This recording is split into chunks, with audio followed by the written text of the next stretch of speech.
Trojan basketball is on the air. On the air. This is Countdown to Tip-Off for Southeast of Saline basketball on KINA Sports. Coming up, you're going to get a full preview of area games, analysis on this matchup, and keys to a Trojan win. Now let's head to the gym for Countdown to Tip-Off right here on KINA. The sun is shining, the birds are singing, and if you're playing basketball on a Saturday in March, you are one of the elite, and that is what we have here today in a Final Four matchup. 2 girls teams, 2 guys teams, and a chance to go to the state tournament next weekend at the Sports Arena in Hutchinson. Good afternoon. Welcome in to Russell High School Gymnasium. I'm Devin Haney along with Tyler Smith, Big Sam Pretty producing and engineering. Also, Nathan King on live stream video that will be available on SalinaPost.com free of charge for both of these games featuring Southeast of Saline here this afternoon, and it's presented by the Bennington State Bank. In game number 1, we have a doozy. Number 1 versus number 2. It is the undefeated Phillipsburg Lady Panthers, a perfect record so far on the season. They roll into this game 22-0. They will take on a seasoned Southeast of Saline team, fresh off of a state tournament appearance just 1 year ago, and trying to get back to that state tournament after losing to the eventual champion, Goodland Cowgirls. Southeast of Saline this season at 19-3. Their 20th win will get them back to where they want to go. Southeast of Saline's ladies have won 11 of their last 12. Meanwhile, Phillipsburg, running a perfect slate this year, they also have some experience with Goodland. They lost to Goodland last year at this point in their sub-state finals, and that kept these Lady Panthers out of the state tournament. They were 18-5 1 year ago. We have a lot to talk about in this game. We'll get to that as we get further towards the start of this contest. Also, our second game of the evening will be Southeast of Saline's boys. They have just decimated a bracket so far on their side of things. Running clock in 2 fourth quarters on consecutive games. They did it to Phillipsburg first on night number 1, 77-48. They did it to Russell last night, 65-38. They will meet a familiar foe here this evening as they will take on the Beloit Trojans from the NCAA. Beloit comes in just 5 losses on the season. 2 of those have been to the Southeast of Saline Trojans. Southeast of Saline and Beloit coming up later. That will be a dandy. We will talk more about that as we go along later on this evening. But coming up next, it's ladies first. Southeast of Saline and Phillipsburg. Countdown to Tip-Off is brought to you by our friends at L&L Advisors with 3 locations, 2 in Salina, 1 by Salina Stadium just off the corner of Crawford and Roach, 1 in the Salina Central Mall by Joann's Fabrics, the 3rd location in downtown McPherson. L&L Advisors, a proud supporter of the student athletes at Southeast of Saline. Back with more Countdown to Tip-Off as we get ready for Lady Trojan basketball worldwide on Salina Post and locally right here on KINA. Are you looking for a local brokerage firm to help with your Medicare, life insurance, and annuities? L&L Advisors is the #1 local Medicare supplement and insurance specialist. Medicare can be confusing. Let the experts at L&L Advisors help make sense of it. Stop by one of 3 locations in Salina or McPherson and speak to an agent about the needs of your family. L&L Advisors, main office at 717 Roach, right off Crawford, and their 2nd location in the Central Mall in Salina, and a new location in McPherson, based on honesty and trust. Contact L&L Advisors today. Okay, Coach, thank you for your breakdown on your offense and defense. Now here's Lynell Garrettson, your real estate coach for buying and selling. Hi, fans. It's Lynell Garrettson from SalinaHomes.com, and I'm here to coach you up in your real estate game plan. Now is a great time to list your house, land, or investment. Or if you're in the buying mood, I'd love to help you find just the right real estate opportunity for you. And as always, go Trojans. Buy or sell, call Lynell at SalinaHomes.com. The Bennington State Bank proudly supports local sports and wants each student to know that their hard work and talent is noticed and appreciated. At Bennington State Bank, they care about local communities and are committed to fostering long-term relationships through the delivery of excellent customer service, integrity, and fairness. From helping local businesses acquire relief loans to supporting community youth and nonprofits to helping you purchase your dream home or invest in your future, Bennington State Bank is here to help. Give them a call to experience exceptional banking with hometown service. Bennington State Bank, your trusted hometown bank. Member FDIC. Saline Septic Services provides septic services including septic tank installation, inspection, and repair. In addition to professional septic tank services, we also provide portable restroom rentals. We have many options available, including his and hers portable restrooms and hand washing sinks. Setup, service, and removal are all part of our rentals. Whether you project a long-term construction job or a family gathering, we guarantee a clean porta potty. Find us today at SalineSepticService.com, proudly supporting the southeast of Saline Trojans. This is Trojan Basketball on KINA. Back here at Russell High School, Devin Haney along with Tyler Smith getting ready for 2 games featuring Southeast of Saline Trojan basketball here today, and both of these teams trying to get back to the state tournament. Let's look at Southeast of Saline. We mentioned they're 19-3, looking for their 20th win in consecutive years. They have won 11 of their last 12 games. Reagan Getz has been sensational, scoring the basketball in 2 games here for Southeast of Saline. Reagan has a combined 46 points, scored 26 points in the Monday night contest against Beloit, had 20 here against Hoisington on Thursday night. Reagan has done a really great job, and they will be challenged by a Phillipsburg team that also loves to score the basketball, and they are led, Tyler, by one of the best in Taryn Sides. Yeah, I don't know if you can say enough great things about Taryn Sides. I mean, the numbers she's put up are ridiculous. She's one of the most decorated players to come out of the state of Kansas probably in the last 10 years. The K-State signee. She does so many things. She does so many things, not only offensively, but such a great defensive player. And I'll tell you what, if you talk to college coaches, despite what level, it's her basketball IQ that kind of separates her from everybody else. If you know 3A athletics, if you know Phillipsburg, then you know the Sides last name. And Taryn, they're saying might be the best. And, you know, we've seen some absolute hammers from Phillipsburg as Sides come out. And Taryn, she delivers. She's fantastic. You look at her and you say, well, she's only 5'6". She's going to be an outside shooter, and she's pretty one-dimensional. That's not the case. Along with her 24 points a game, Taryn Sides also gets 8.5 rebounds per contest. She's the leading rebounder on this Phillipsburg Lady Panther team. She shoots 61% from the floor. More importantly, probably, she shoots 47% from behind the three-point line. I watched a little bit of the game that they played against Norton here in their semifinal matchup to qualify for this championship game. Close game. It was bouncing between like 4 and 8 points against Norton. Really good first half. Right before the buzzer to go into the halftime, Taryn Sides hit a three-pointer. It went from a 6-point lead to a 9-point lead. Mentally, I thought to myself, man, that makes a heck of a difference. But then third quarter, she comes out, and on 3 consecutive trips, if the defender had their hand down or they were more than an arm length away, she would shoot if she was within 5 feet of the three-point line, and 3 times in a row, bam, bam, bam, 9 points. All of a sudden, that game was out of hand, and Phillipsburg was cruising on to the championship game. She finished that game with 30. She has scored 29 and 30 points in the first 2 sub-state games here in this bracket.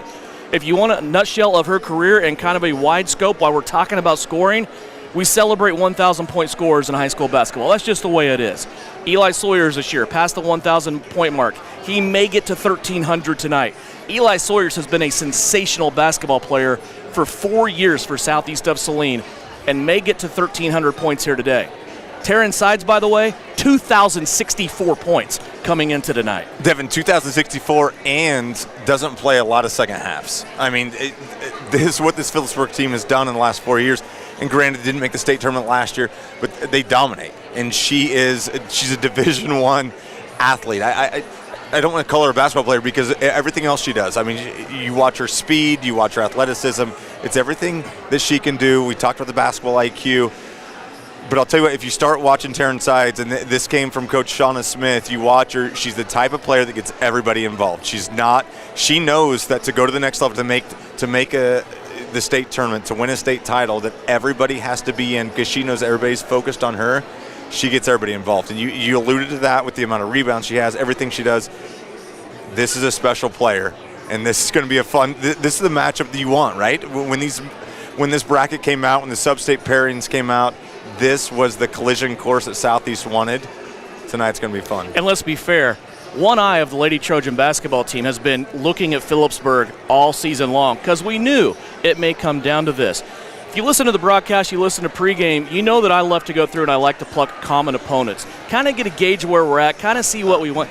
You may call it being apples to oranges, you may call it a bunch of baloney, but this is what I have. Phillipsburg beat Hoisington by 26 points. Southeast of Saline just beat Hoisington by double digits themselves on Thursday. But then Phillipsburg also beat Beloit this year by 50. They also beat Ellsworth by 26. Southeast lost to Ellsworth. That was their last loss in this 11 or 12 game streak that they've won 11 of 12. This Phillipsburg team is dangerous. Are they unbeatable?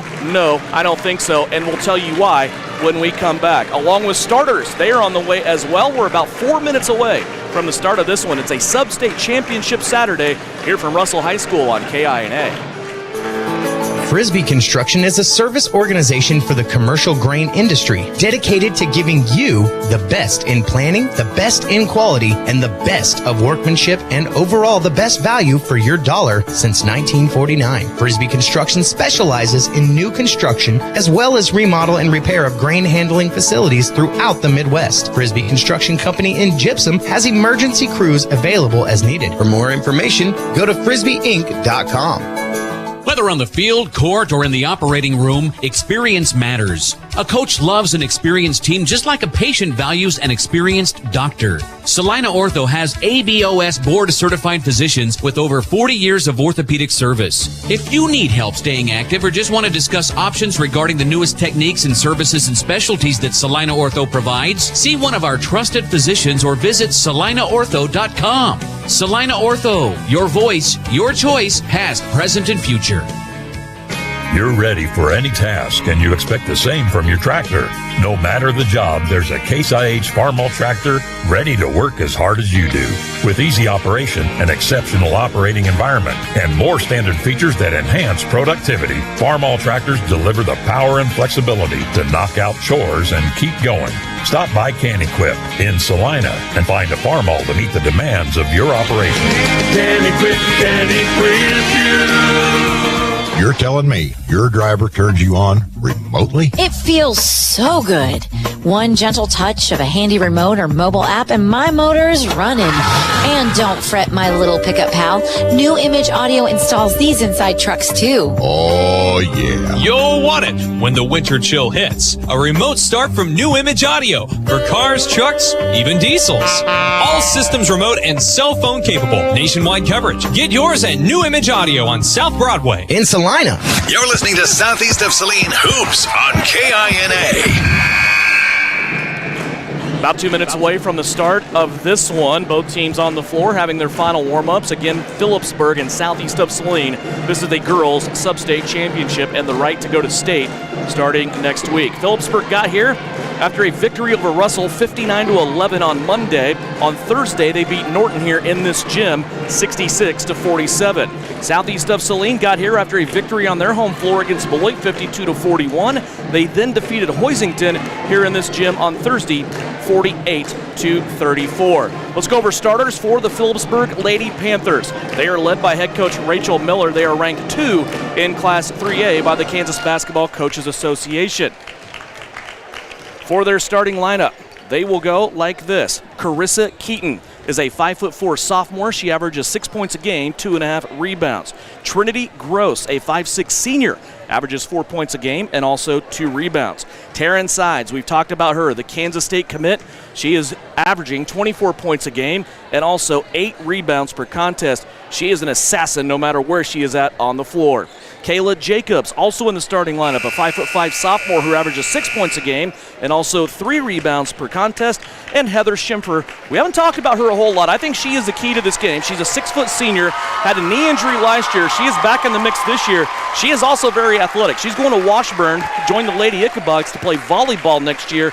She's a 6' senior who averages 12 points a game and also 6 rebounds per contest.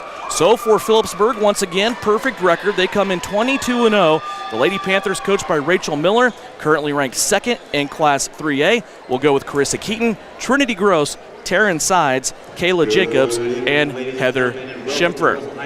We'll step away, and when we come back, we will have the starters for the Southeast of Saline Lady Trojans and head coach Shauna Smith, brought to you by the Jeff Wells Agency of American Family Insurance in Salina. It's coming up after the break here on KINA. Citizens State Bank has been serving Kansans for over 100 years. We are a full-service bank that can service your personal, business, and agricultural lending and deposit needs.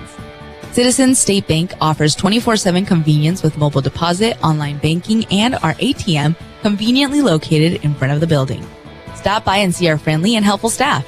Citizens State Bank at 600 Maple Street in Gypsum, Kansas. Citizens State Bank and Trust Company is a proud supporter of the Southeast of Saline Trojans. The Southeast of Saline School District has a long-standing reputation for excellence. This excellence in public education has been a source of great pride and one of the factors contributing to the quality of life in our community. The Southeast of Saline Education Foundation works in partnership with the USD 306 School District and the community that it serves to maximize student potential, thereby creating a lasting legacy, not only for our children, but for our community. The Southeast of Saline Education Foundation salutes the Trojan Sports Program. Your husband is pretty handy to have around. He makes the world's best mac and cheese. He's in the Tickle Monster Hall of Fame. And he can teach anyone how to throw strikes. But a busted pipe in a basement full of water? Honey, I think we need a plumber. Is a little out of his league. That's where a homeowner's policy from Shelter Insurance comes in handy. We'll help get your house back in order and your husband back to what he does best. Hey Salina, come see us at the Kelly Kitchener Agency near the intersection of Cloud and Ohio. We want to be your Salina, Kansas insurance agent. Troublesome car repair and everyone has told you it cannot be fixed or it's way too expensive? Try McKim Auto Service in Gypsum, Kansas. They do quick, dependable work and provide the lowest hourly rate in the area. McKim Auto will service your vehicle from front to back and everything in between. They treat you and your car like a friend or even family. McKim Service specializes in engine and transmission rebuild. 701 Maple, Gypsum, Kansas. Wouldn't trust anyone else with my family car. So, if your repair seems grim, remember McKim. Give them a call today to make your appointment. When does normal acute pain become abnormal chronic pain? Chronic pain can be one of two types, nociceptive and neuropathic. Each type differs based on what causes it, what it feels like, and what treatments may relieve it. Neuropathic pain can often be managed by a therapy called neurostimulation or spinal cord stimulation. If you suffer from chronic pain, ask your primary care physician for a referral to the Saline Pain Clinic. Our pain specialist will discuss the right options to manage your pain. Online at SalinePainClinic.org. You're listening to Southeast of Saline Basketball on KINA. Back here at Russell High School, just about ready to go here in this sub-state championship game. We've already given you the starters for the Phillipsburg Lady Panthers. It's Carissa Keaton, Trinity Gross, Taryn Sides, Kayla Jacobs, and Heather Schimper. Now, let's go over the starting lineups for the Southeast of Saline Lady Trojans. They're directed by head coach Shauna Smith. Southeast of Saline, 19-3 overall. They come out of the NCAA where they are back-to-back league champions. Starting lineups brought to you by Jeff Wells, an American Family Insurance Agency in Salina. We'll start with 5'4" junior Brielle Potacek. She is averaging 8 points a game, 2 rebounds, and 2 assists. Lexi Jacobson, a 5'7" junior. She averages 10 points a game, leads the team in rebounding at 6 rebounds per contest, also gets an assist per game. Maddie Harris rounds out the trio of juniors. 5'5" junior, averages 7.5 points per game, 4 rebounds, and 3 assists. Those 3 players that I just mentioned, the 3 juniors, all scored 6 points apiece in their game against Boisington on Thursday. The 2 seniors, Reagan Getz, who has been on fire as of late, the 5'9" senior, averages 13 points a game, 3 rebounds, and 2 assists. And Avery Castleman is a nasty defender for Southeast of Saline. She is a 5'8" senior. She averages 5 points, 3 rebounds, and 2 assists per contest. Shauna Smith is assisted by Steve Reedy. Now it is time, Tyler, for your new image audio keys to success tonight for Southeast of Saline to advance to the state tournament, pull the upset. Devin Haney, the first thing you have to do is you have to enjoy this moment, right? Like, this is fun. This is to get to the big dance. Right now it's a dance. It doesn't matter how ugly you dance, how pretty you dance. You just have to keep dancing, and that's what's going to make tonight so much fun. But I'll tell you what, Coach Shauna Smith, she gave each player a hard hat, issued them a hard hat last week on Saturday, and told them to get through this sub-state. She issued them certain goals you have to do. And those hard hats, they all wore them on the bus. They've all been wearing them, and they know exactly what they have to do. You have to play with heart. You have to make sure you don't take a single possession off, and you have to play for each other. I don't know if there's a group more fired up. this is one of those matchups, is David versus Goliath, but it's only David versus Goliath to everybody else. Nobody in this Southeast Saline community think this is David versus Goliath. This is a matchup that the Trojans expect to win. Devin Haney, I am super excited to be here tonight. Let's go. Absolutely. Southeast of Saline for the first time in the sub-state bracket wearing their road jerseys, setting to the left of the scores table. On the right, as you've used live stream video here on SalinaPost.com, Lexi Jacobson in the center circle along with Heather Schimper, and they will put the ball up, and here is the start for Phillipsburg. Panthers start out with the basketball. They try to go inside. That's going to be tipped away and taken away by Southeast of Saline. Active hands by this Lady Trojan defense. That's what they do. And the first turnover of the game on the opening possession for Phillipsburg. Brielle Potacik will back it out towards the Bronco logo. Here's a backdoor cut to Avery Castleman. A little bit of hesitation as she got into a double team there quickly. Now Brielle Potacik will have it. She'll pitch it out to Reagan Getz. Getz thought about a three. Early on, it's Sides and Getz, yes, one-on-one. Yes, and that's a matchup I think Shauna Smith was kind of figuring out what was going to go on, because Sides is so good defensively, not just a great offensive weapon. Big-time rebound right there from Heather Schemper. Jacobson missed it. Schemper took it over the top of Jacobson. Back the other way come the Panthers. Here come the Lady Panthers along the baseline. They're going to throw it away again. 2 opening turnovers on the first 2 possessions for Phillipsburg. And Devin, I think the first 2-3 minutes are just crucial right now, because it's all you hear about is Phillipsburg, Terran Sides, Phillipsburg.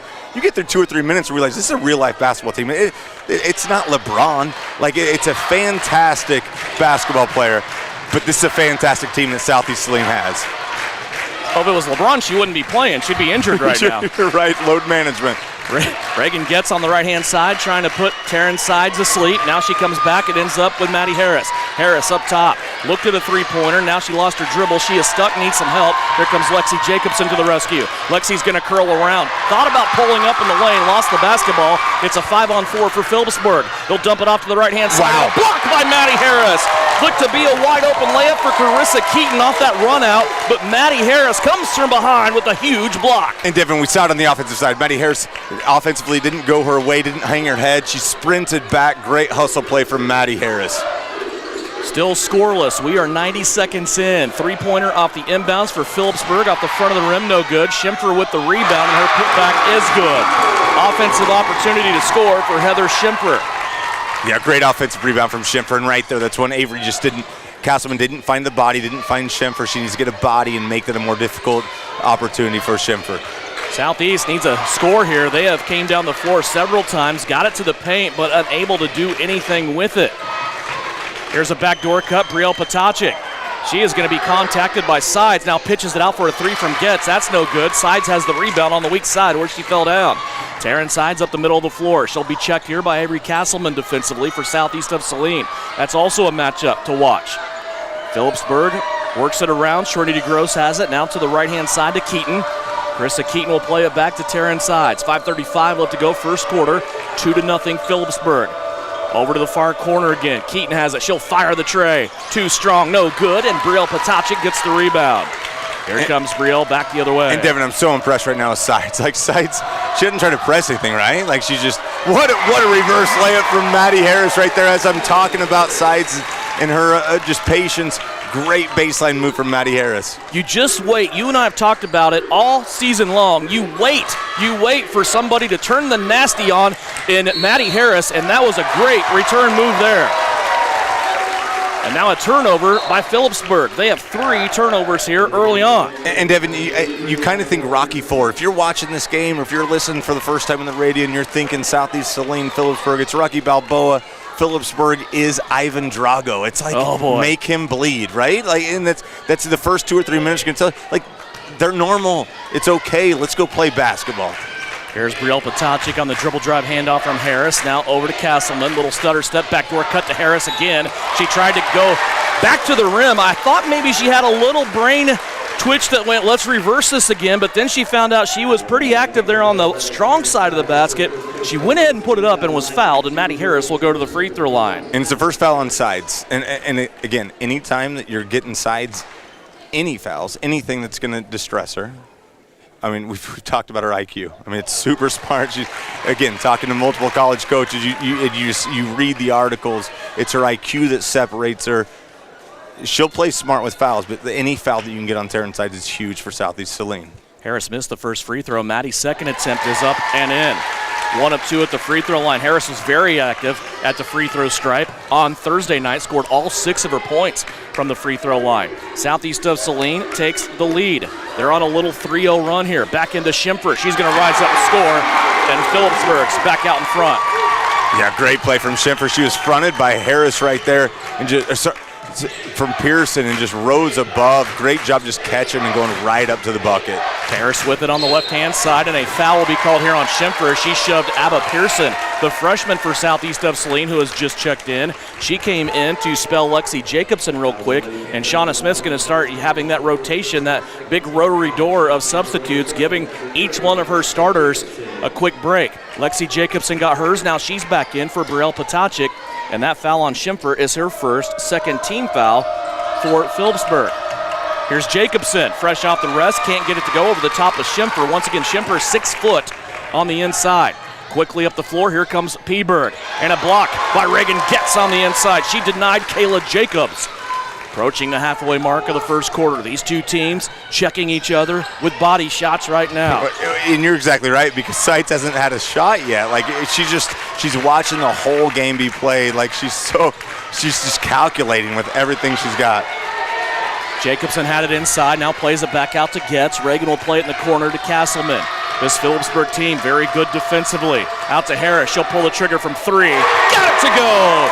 Maddie Harris has all the Southeast of Saline points as she scores again, and she has 6. And Devin, we talk about this all the time, like, who are you going to use your best defender on, right? If you're going to use her on Reagan Getz, that's perfectly fine, because there's other capable scorers for this Trojan team. But then right now, it's Maddie Harris that's taking advantage. And there's what Taryn Sides does. She made a little jab step at Avery Castleman. Castleman cracked the door, let a little bit of daylight in, and Taryn Sides was able to bury it. Yeah, you're exactly right. That's pretty good defense from Avery, but you're right, just a little glimpse of daylight, and what a great shot from Sides. Jacobson inside. Lexi rises up, can't get it to go, gets her own rebound, goes back and scores. Lexi Jacobson, I think, is the key to this game for Southeast of Saline, and she is being very active inside early on. She is, because she's the player that's going to get Schimpfer in trouble. I mean, it's her athleticism.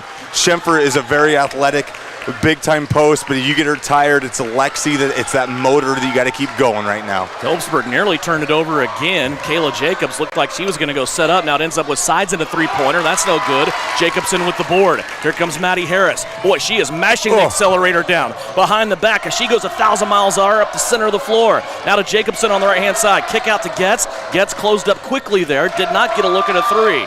Now she'll play it back out to Maddie Harris, who wants to reset. Maddie's heels on the Bronco logo here at center court at Russell High School. 8-7, Southeast of Saline. 2:16 left to go, first period. Abba Pearson with it. She'll come off of a screen. Now play it to Getz. Reagan has been quiet. She's been bottled up here early on by the best defender on this Phillipsburg team.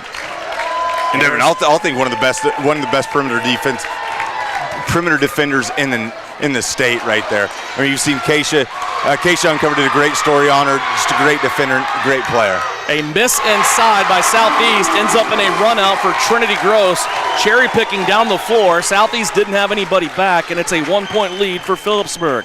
9-8 with 1:40 left to go here in the opening quarter. Maddie Harris has it up top. Both these teams playing a tenacious man-to-man defense here early on. Here's the handoff, and Harris goes into the defender once and twice, and the second time got her in trouble as Kayla Jacobs is there to take the charge. Well, I think Kayla Jacobs did a really, really good job right there. She established position, probably the right call, but it's one of those things, and you said it right there, it's tenacious man-to-man defense, and it's a lot of defense played with their feet. Nobody's playing with their hands. Their established position. That's a really good job from Kayla Jacobs. 9-8, that's the first foul on Southeast of Saline, as Harris will get that player control foul. Second turnover of the game for Southeast of Saline. Phillipsburg leads it by 1. 85 seconds left to go. Nearly another turnover for Phillipsburg. Now it's a loose ball in question. Jacobs will chase it down to Sides in the middle of the floor. Here comes Castleman now to check her. Sides all the way in. Gets it off the backboard. No good. And now a rebound that is loose. That'll be picked up by Phillipsburg. Panthers winning 50-50 balls here on this possession. Out to the left-hand side. Trinity Gross for 3. Got it. Excuse me, that was actually Carissa Keaton. Carissa Keaton from the corner for 3. Yeah, and you saw that with Sides that kind of kept the ball alive. She kind of kept it moving around. Nice shot from Keaton. And right there, you just got to get loose balls. You cannot give second opportunities to this Phillipsburg team. 4-point lead for Phillipsburg. It's the biggest of the game here early on. Brielle Potacek has it up top for Southeast. 38 seconds left to play here in the opening quarter. Maddie Harris with it. Harris now wanting to drive, and she's going to lose the basketball out of bounds. They're going to say it stays, but now the officials will get together. I think this will be Lady Panther basketball, and it will. Yeah, and Devin, we've talked about this. There's similar people from this officiating crew that we've seen throughout. I like that call. I like the fact they get together. Same crew we had Thursday. Yes, I like the fact that they get together. They talk about it. It's probably the right call. We don't necessarily like it, but anytime that you can get different angles and you can discuss it, let's get the right call made. Very good job from the officials. This is where you have to be careful if you're southeast of Saline. Ending the first quarter, this is where Phillipsburg likes to go for the three and get the dagger. If they do that, they can extend this lead to 7. You're exactly right. We're gonna see a high screen right now, and they might bring another screener right here. You want to isolate sides, obviously, and that's the issue. That's what they've been doing all season. Pick and roll to Schemper. She's going to score 2, and that will do it for the end of the first quarter as Harris will take a 2/3 court shot and nearly make it. 14-8, Phillipsburg has the lead here early on over southeast of Saline. As you're listening to championship basketball here in the Sub-State Tournament, live stream video is available free of charge, courtesy of our friends at Bennington State Bank. The winter season may be here, but paintball fun is still waiting for you at Elite Sports. Elite Sports Paintball Complex, located 5 miles south of Salina, is open for special winter hours. Get the group together and visit Elite Sports on Saturdays and Sundays this winter from 11 until 4. Elite Sports features low-impact paintballs for the beginners or little ones, so everyone can have more fun. Visit them online at salinapaintballcomplex.com. Elite Sports Paintball Complex, open and waiting for you this weekend.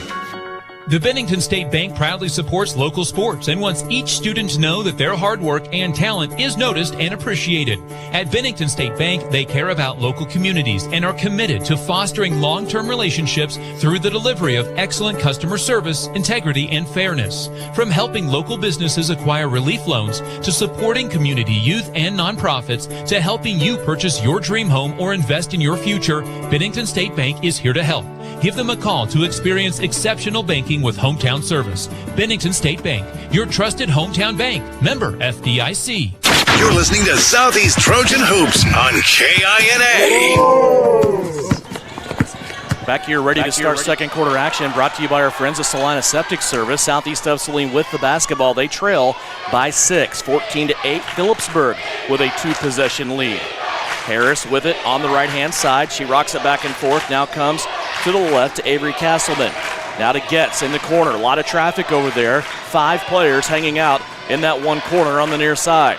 They'll get out of it, will southeast of Saline. Ends up on the opposite corner now with Brielle Potacek. Getz, quick trigger 3 off the front of the rim, no good. Probably not the best shot for Getz, but she knows that daylight is limited. Without a doubt, and Devin, there's something so refreshing. As you see, Trinity Gross breaks away, gets a layup right there. But something really nice about seeing just nice man-to-man defense from both teams. 16-8 now, an 8-point lead for Phillipsburg. They continue to pull away here early on. Reagan Getstill will go to the rack, and she will have a step through on 2 defenders and be fouled and go to the free throw line. And we've talked about this a lot with Reagan. She's so good just using those 2 steps. She went right, left. She's moving laterally, not only laterally, but she's also getting to the bucket, goes up, draws the foul. Great job from Reagan Getz. Gets to the line, a chance to generate points there for southeast of Saline. She splashes the first free throw through, and that will be the first points thus far for Reagan Getz. Each team had 3 turnovers in the first quarter. Getz second free throw, also good. Southeast of Saline reels the Lady Panthers back to within 6, 16-10. Taryn Sides on the left-hand side, working on Castleman. Now a high hanging lob pass inside to Schemper. Schemper has the first attempt, can't get it to go, but her second one is good. Boy, you got to box her out. You cannot let her score on a second opportunity. No, you're exactly right. And it looked like Lexi was there, just kind of could get the body on her. She did a great job initially defensively, and it's so difficult to then try to get that rebound. Great job from Schemper. 18-10. 6.5 minutes left to go here, second quarter. On the left-hand side, Potacek with it. She'll hand it off to Reagan Getz. Getz now crossing over on sides. Now she tries to throw it to Potacek. Potacek was on the move, and Brielle will go all the way to the stripe and chase it down. Brielle now in traffic. Out to Maddie Harris. Harris a couple of crossover dribbles back and forth. She is stuck in a double team. Backdoor cut, Castleman. Now Castleman has 3 defenders on her. Boy, this Panther team moves well defensively. Devin, they really do, and that's one thing you don't necessarily see on film that well. Their man-to-man defense is fantastic. You gotta stay composed. You gotta stick with what you're doing.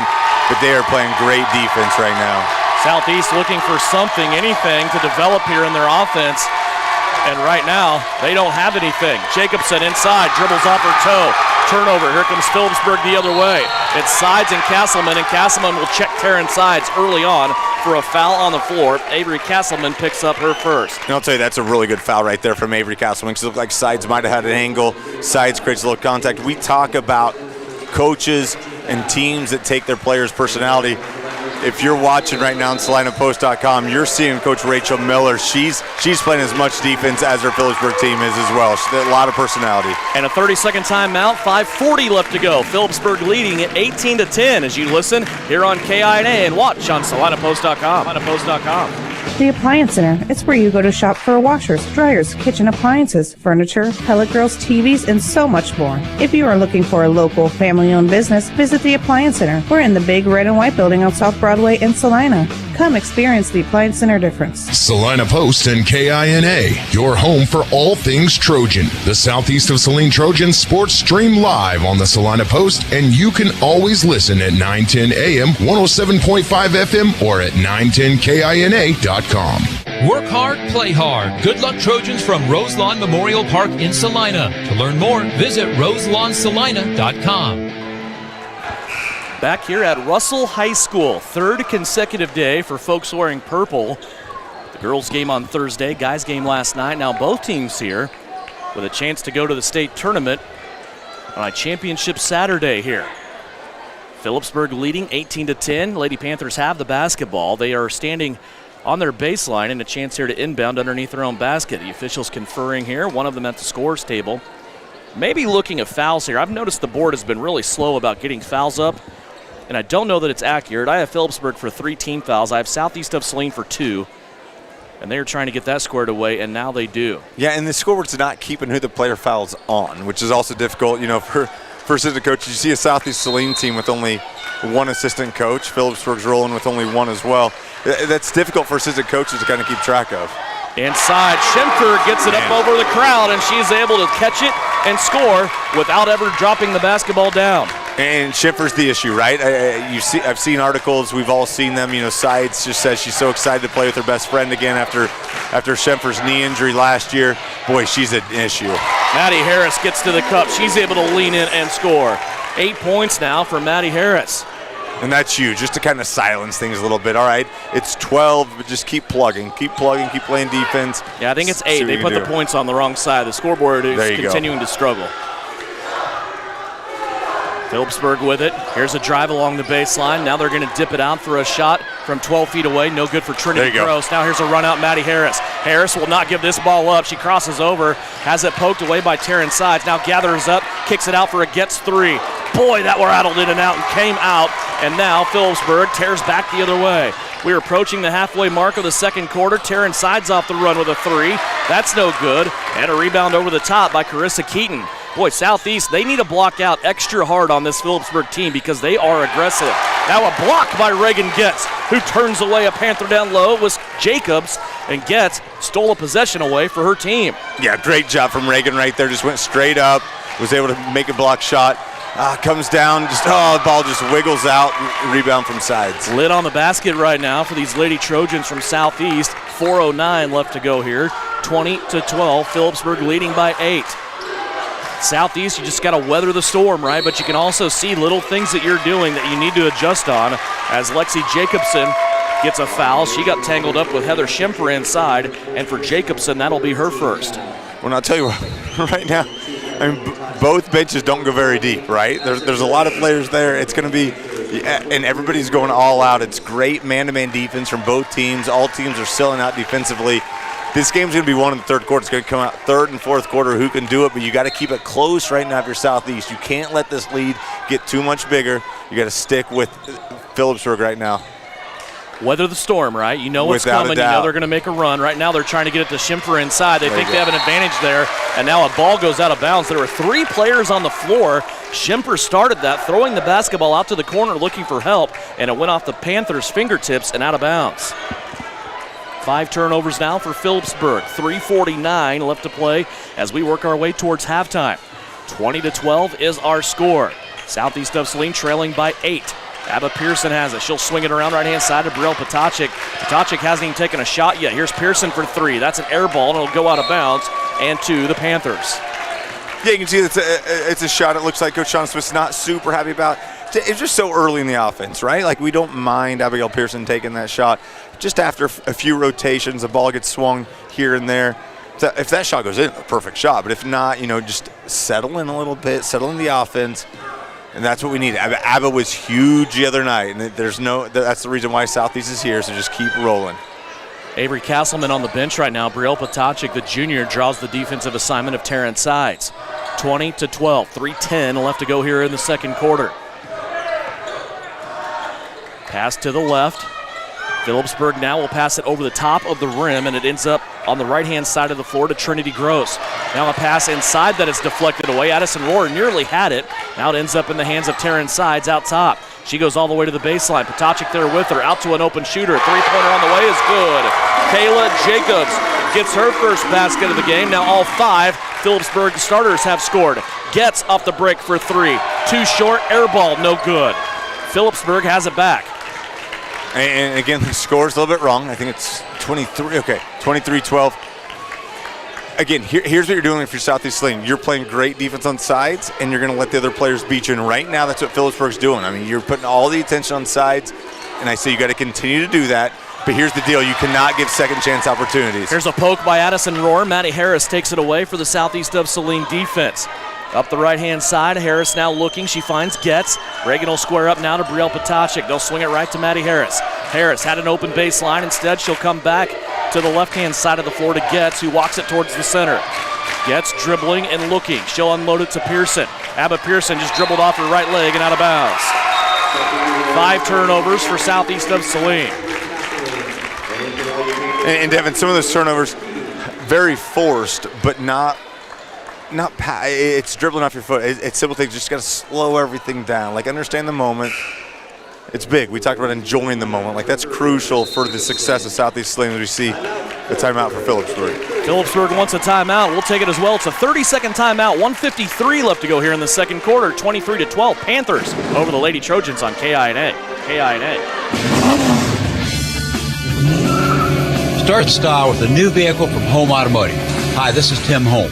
Right now is a perfect time for you to come see us. We have the biggest selection of new Buicks, GMCs, and Chevrolets, with more vehicles arriving every day. So you won't have to wait for your next new ride. With Kelly Blue Book Instant Cash Offer from Home Automotive, you'll know that you'll get the most for your trade-in. Get out of your old ride and into a new one. Come to Home Automotive Center in Abilene and Salina. You'll be glad you did. This is Trojan Basketball on KINA.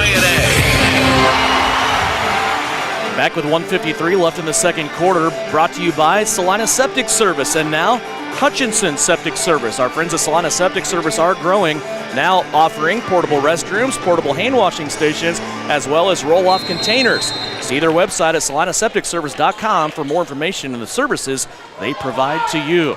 23-12, Phillipsburg is leading. Southeast of Saline playing defense. Panthers working it around. Castleman back into the game. She will pick up Terrence Sides once again defensively. Into the corner. Panthers working it around the perimeter. Here's Sides now.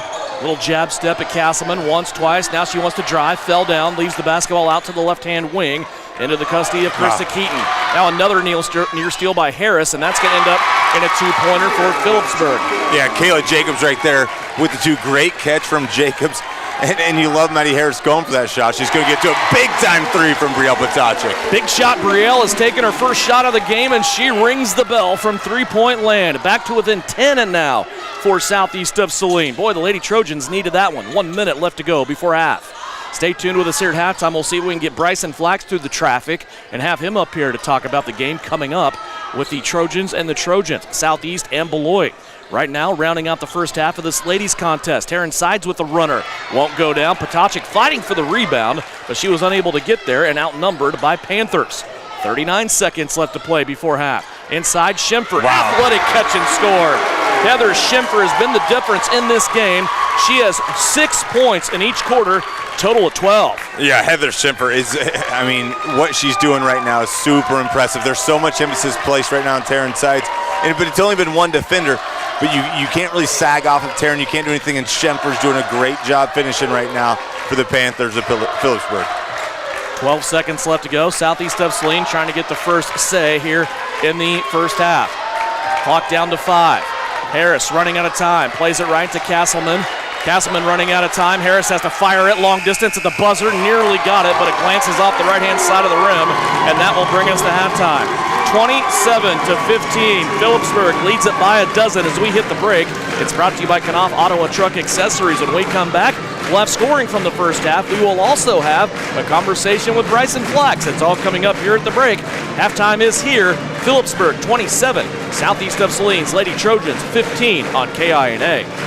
Knopf Auto and Truck Accessories. Everything to bling out your ride in one place, including top quality lift kits, wheels and tires, bumpers, Jeep accessories, fender flares, bed covers, bed liners, step bars, even custom painting. Knopf Auto is the and soil dealer and has many synthetics and filters in stock. Visit Knopf Auto on Facebook for specials, great ideas, and let them make your truck stick out in a crowd. Knopf Auto and Truck Accessories, supporting the Southeast of Saline Trojans. Okay, Coach, thank you for your breakdown on your offense and defense. Now here's Winnell Garrettson, your real estate coach for buying and selling. Hi fans, it's Winnell Garrettson from SalinaHomes.com, and I'm here to coach you up in your real estate game plan. Now is a great time to list your house, land, or investment. Or if you're in the buying mood, I'd love to help you find just the right real estate opportunity for you. And as always, go Trojans. Buy or sell, call Winnell at SalinaHomes.com. This is the Trojan Halftime Report. Coming up, a first half recap. Shot at the horn! Stats, interviews, and a look at other area games. Now, let's get back to the gym for Trojan Halftime on KINA. Back here at Russell High School, 27-15. We're at halftime. Phillipsburg leading Southeast of Saline in the first day of the game, the girls' game. Time now for our chance to sit down and talk with Bryson Flax about our second game of this championship doubleheader. Southeast of Saline will take on Beloit coming up in game number 2. And Coach, so far in this bracket, your team has looked the part. They have looked like a team that is focused on getting back to the state tournament. They have dominant victories in the first round against Phillipsburg, in the second round here in this gymnasium against the host team last night. Boy, what can you pick apart right now about your team? They're playing awfully well. They are. They're just hungry right now, I think. And we had a conversation about, last night, ever since we left Hutch last year, collectively the goal's just been get back to Hutch. Go give ourselves another shot. And I think down the stretch, we haven't had to correct as much in practice. We've never had to correct body language or poor effort, which is great, but we've corrected less and less, things in terms of being in the right spots and making sure we're making the extra pass, and we don't have to point those things out right now. They're just flowing natural, and the result is we're playing good basketball. Coming from the ranks of junior college basketball, that's where you grew up, that's where you coach. Of course, that's where your dad coached. You're used to quick turnaround, right? You have a new-ish roster almost every year. You walk out of a state tournament after a third-place finish, a lot of times and a lot of coaches will think, man, I wish I had another year with this group. You were blessed to have another year with this group. You had no seniors last year. What has that been like for you? Because you think that time would move a little slower, but 2 years have gone fast with this group. It has, and the thing that I admire the most about these guys is their, just willingness to come together as a group. And again, something you can't really teach. You can try and force it on them. And the second thing I've been really pleasant with is, how they haven't gotten bored. And there's a lot of back-to-back days in practice where we're doing the same drill for 40 minutes, and it's just it can be a little strenuous, and they're just not getting bored. They're taking every opportunity to get better, and I really feel like we have. How much do you find yourself, or maybe talking to Trent or Joe, or maybe even one of the players about self-scouting? Like, what do you think is wrong with us? If you were playing us, what would you do to us? How much have you done that? Not any, actually. Yeah. And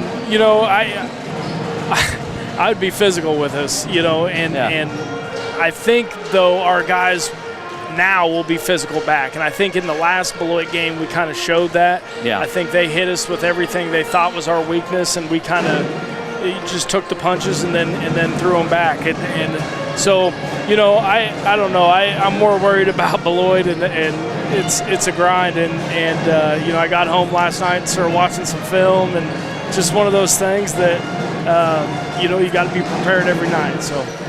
You told me after the Beloit game, and I'm paraphrasing here, that Beloit did everything that they wanted to do to you at your place in that close game that you just had here. It seemed like just a couple of weeks ago. But you also told me that was your best defensive effort of the season to that point. What do you think about this game here today? Do you see them coming in with the same strategy? What are you prepared for in this game here tonight? Yeah, I mean, I think they're still going to zone us. That's their identity now. Has been a 2-3 team and be physical on the inside and work high-low, and those things I don't think are going to change. They kind of know who they are, and they've just gotten a lot better at it over the course of the year. But I mean, we're fighting for the same thing, so to come in and think that anybody's going to hand you anything is obviously not the right way to go about it, but our guys know that. We played Beloit a couple times. We're both very familiar, but again, we're not handing them anything. They're not going to hand us anything. It's just going to be a dogfight. You have to go back quite a ways to find consecutive years that either Southeast of Saline or Beloit was not at the state tournament in Class 3A. I mean, it's astounding how that has just kind of held true. This year, one of you will make it, you'll keep the other one out. What do you think your keys are to this game here tonight? Well, we got to defend really well. They've been doing some different things, same concepts, but different ways to get the ball inside on a single side. So we got to be good defensively, understand who we're guarding. And obviously we got to rebound at a really high level, and I think we will. We'll fight and just make the extra pass and be efficient. So we'll see what happens. We'll talk to you after the game. Good luck. Thanks, Devin. Bryson Flax, he's the head coach of the Southeast of Saline Trojans. His guys tonight trying to get back to the state tournament. They have to go through their old adversary, the Beloit Trojans, to try to get that done. 27-15 our score here at the break. We're about 3 minutes away from the start of the third quarter. We're back after this 2-minute timeout on the Knopf Auto and Truck Accessories halftime report. It is the Phillipsburg Panthers leading by 12. The Bennington State Bank proudly supports local sports and wants each student to know that their hard work and talent is noticed and appreciated. At Bennington State Bank, they care about local communities and are committed to fostering long-term relationships through the delivery of excellent customer service, integrity, and fairness. From helping local businesses acquire relief loans to supporting community youth and nonprofits to helping you purchase your dream home or invest in your future, Bennington State Bank is here to help.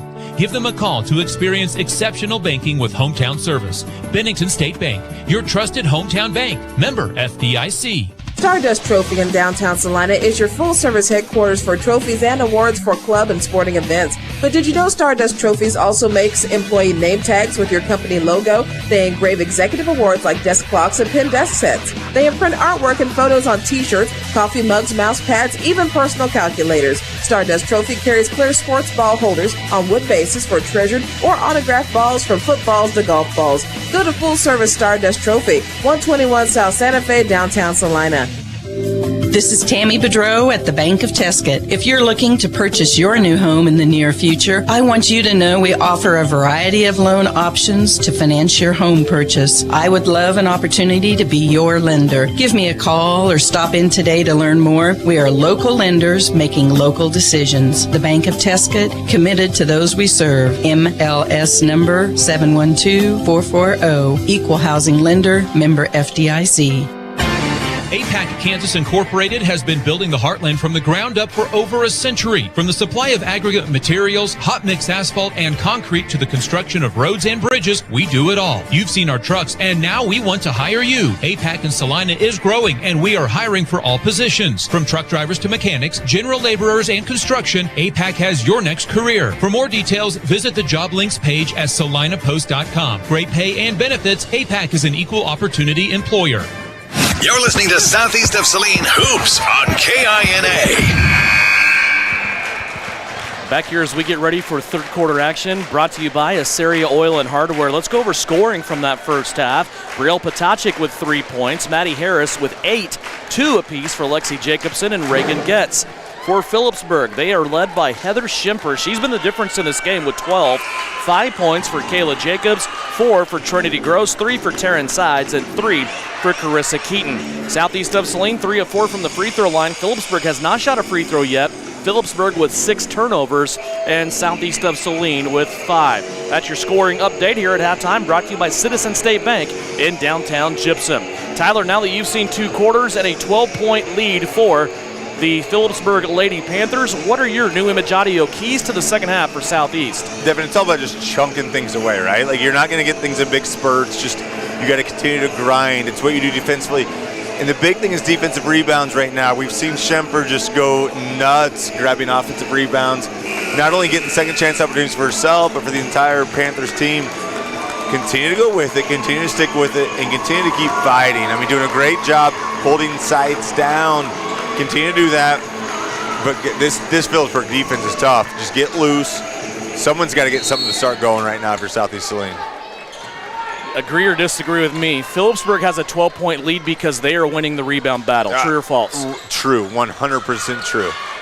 Phillipsburg starts out with the basketball. They have a 12-point lead. Sides to the right-hand elbow. She'll find the open shooter on the left. That is no good. And an offensive rebound by Schimper. She pulls down with it now. She is hugging the basketball in a jump ball situation as Maddie Harris is there to tie her up. Of course, the arrow, as we just started the third quarter with a Phillipsburg basketball, the arrow will go now to Southeast of Saline. And that's an offensive rebound that Shauna Smith is just killing herself over. Like, you want your players to fight for that. You cannot let that happen. You've got to get the offensive rebound so it never goes to the alternate possession. Southeast working offense. Jacobson on the kick, out to Maddie Harris. Harris on a hesitation dribble, out to Brielle Potacik. Here's Castleman now. She brings it back the other way. Ball movement, crisp for Southeast. Brielle Potacik just got another 3. And big shot, Brielle left that shooting hand hang in the air for just a little while as she gets her second three-pointer of the night. And Devin, at some point, it's not necessarily forcing shots, but you got to start taking shots that maybe you wouldn't normally take in your normal flow. Like, if there's any daylight, you got to go. Here's a three-pointer by Taryn Sides. No good. Brielle Potacik has the rebound. Here come the purple-cladded Lady Trojans working left to right as you view it on live stream video on salinapost.com, free of charge. Here's Jacobson. She swings it left. Bounce pass inside to Getz. Getz on the attack. Turnaround move. Won't go. Boy, you like to see Reagan just continue that flow and go to the rim and draw the foul, wouldn't you? Yeah, you do. It was that kind of that turn where she went back to the court side that made it kind of tough. Now here's a block up high by Reagan Getz and a foul called on Reagan as she was holding her hands up with Heather Schimper, and Schimper will go to the free throw line. Yeah, Devin, I think that's the right call. It looked like there were some bodies there, and it looked like Reagan wasn't all the way straight up. It looked like Reagan got her in the arm. Good call from the officials, from my opinion. First free throw from Schimper is up and good. She had 12 points. No, she missed that. Oh, excuse that actually me. rolled out. Yes, sir. At the last second. She had 12 in the first half. Gets first foul. Second free throw also missed by Schimper. Lexi Jacobson with the rebound. Here comes Southeast off and running. Castleman on the left-hand side. She's looking. Now to Reagan Getz. Getz surveying. Plays it right-hand side to Harris. Maddie wants the baseline. No. Rides, and they're going to call an offensive foul on Maddie Harris. Boy, Maddie had a half a step on Taryn Sides, and they're going to give the call to Sides, and they foul to Harris. That is number 2. Well, I'll tell you what Taryn Sides did really well there, she slid, right? Like zero hands, had her hands up. Tough call, extremely tough call. There's a calls that these officials, I want to say the officiating in the last 2 games and 2.5, and we've seen a half, has been excellent in this sub-state. Like, the officials have been so great the last 2.5 games. That call's consistent with what we've seen. If it's consistent, we'll take it. Trinity Gross on the backside springs wide open. And to continue that point, we've had the same three guys. We've had the same crew for all three Southeast of Saline games so far. Yeah, and they understand the flow. They understand there's teams playing like hardcore man-to-man defense right now. I think they've officiated great all night. If they're going to call that, all the power to them. Jacobson gets to the right-hand block, lost her angle though at the backboard and shoots it over the top of the rim. Phillipsburg down the floor, looking inside. Sides wanted to go to Schimper, and Jacobson there to tap it out of bounds and let the rest of her team get set here defensively. But again, that's a missed shot from Lexi on the offensive side, and she sprints her backside down, is able to do something defensively. She doesn't hang her head. That's a great job from Lexi to now get Phillipsburg in a dead ball situation. 5:35 left to go. Her third quarter. 29-18. Southeast of Saline trying to close the gap here and set us up for an interesting fourth quarter. Still a lot of time to go here in the third. It's an 11-point Phillipsburg lead. They'll unleash a three. Left-hand side. Rebound squirts through Jacobson's hands, and Brielle Potacek will pick it up. Here comes Potacek. She works her way to the right-hand side. Now to Getz. Reagan nearly ran into Lexi Jacobson. Somehow Jacobson ends up with the basketball. Now Maddie Harris back and forth with a couple of crossovers. Ends up with Potacek left-hand side. Brielle all the way through the paint. She'll draw the foul. And 2 free throws coming up for Brielle Potacek with 5:01 left remaining here in this third quarter. What a great job from Brielle. She cuffs the basketball. She knows that no one's going to take it away from her. She cuffs it on that second step, holds onto it really hard. The hands are all there. Then she goes up for the shot. What a great penetration move from Brielle Potacek. Trinity Gross guilty of the foul. That is her second. Brielle Potacek's first free throw up and good. 7 points now for Brielle Potacek. She went a quarter and a half, Tyler. Actually, almost 2 full quarters without even shooting. And right now, she's at the point she hasn't missed a field goal or a free throw. And I'll tell you what, that's one thing you can tell. The scouting report of Phillipsburg is really, really good. I mean, not only are they playing great man-to-man defense, but they know who the shooters are. They know who the scorers are. That's why Reagan hasn't been able to wiggle out. That's why Brielle's struggling to get open shots. Sides with a three. Castleman jumps up, takes the rebound off the top of the head of one of the Phillipsburg defenders, and now they're coming back the other way. Southeast of Saline, Potacek for three, rolls around and goes home. Brielle Potacek is on fire. She just had a heat check on the left-hand side, and Southeast of Saline has life within 6. And here you go, and it all starts from the defensive rebounds, Devin. It's all about not giving Phillipsburg second chance. That's vital for Southeast Saline to make this comeback. Here's a drive by Carissa Keaton, shut off by Potacek. Now they play it back into the capable hands of Taryn Sides. Avery Castleman, arms extended, guarding Sides. Now they come to an open shooter. Jacob's not interested in it. She'll play it into the corner to Carissa Keaton. Keaton's going to drive baseline. Her and Potacek collide, and Brielle will be whistled for the blocking foul. That is her first. Yeah, and look at it right there. Keaton just did a good job going baseline. Brielle got kind of got caught with the body. It's a good foul call right there. Good call from the officials. 29-23, Southeast of Saline back to within 2 possessions. Third team foul for Southeast there. And Sides gets into the lane, has a little up and under move. She's able to finish off the left-hand side of the window and was fouled. She'll go to the free throw line and try to get that 3-point play. Yeah, and you just saw the motion. Sides catches the ball going to the left. She comes back to the right, little wiggle. Those are the type of plays that separate these athletes, these Division I athletes. What a great play from Sides. Missed the free throw. Maddie Harris will collect it. 31-23, halfway through this third quarter, brought to you by Assyria Oil and Hardware. Avery Castleman has it. On the left-hand side, she'll come back to Brielle Potacek off the front of the rim. Brielle was real long distance that time. And it will come back through to Taryn Sides. Sides approaches. She'll pull back, step back three. Too weak, and it comes off the front of the rim, and Brielle Potacek with another rebound. Every time down the floor, defensive or offensive, I am saying the name Brielle Potacek. Yeah, Brielle just continues to insert herself into this game no matter where it is, offensively or defensive. Only the second team foul right there for Phillipsburg, but what a great job. You got to control defensive rebounds. Harris will walk the ball up the floor here. Let her mates have a little bit of a break. Abba Pearson has checked in. Lexi Jacobson taking a break. Reagan Getz has it. A couple steps for her. Now to Potacek. Now to Castleman. Long distance three. Off the front of the rim. It's a long rebound. It's a chase. And Schimper will run it down. Now save it straight up in the air to Taryn Sides. Still in the backcourt. Sides will gather herself and walk it up across the timeline this time around. And Devin, That's a 22-footer from Avery, but I'll tell you what, Coach Smith might not like it. I do like it. She catches it. She's in rhythm. She feels comfortable with it. I'll tell you what, you get any open shot with this Phillipsburg defense, I say you go with it. I don't know if it's in the flow or not in the flow of the offense. That's what this defense does. It puts so much pressure on you. If you got an open shot, you got to roll with it. Here's a curl and a block inside. That's going to be a whistle to foul.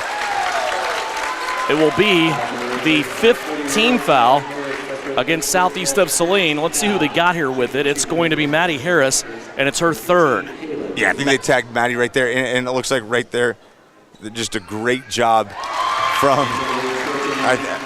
It's not Sides. I can't tell. Kayla Jacobs. Great job from Jacobs, just entering that paint, just catching the ball, going up strong. Great job drawing the foul from Jacobs. Jacobs just made the first free throw of the game for Phillipsburg. She gets them both. Before that, they were 0 for 3, all here in this 3rd quarter. Back to a 10-point Phillipsburg lead. Southeast of Saline had it to within 6. Now it's back to double digits, 33-23. 2:45 left to go here in this 3rd quarter. Maddie Harris starts the offense. She'll speed to the left, now to Avery Castleman. Now Brielle Potacek. Potacek and Castleman dancing with 2 defenders.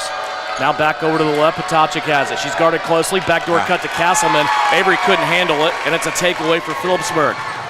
7 turnovers for Southeast of Saline here in this game. Here's a pitch out, 3-pointer for Phillipsburg, no good.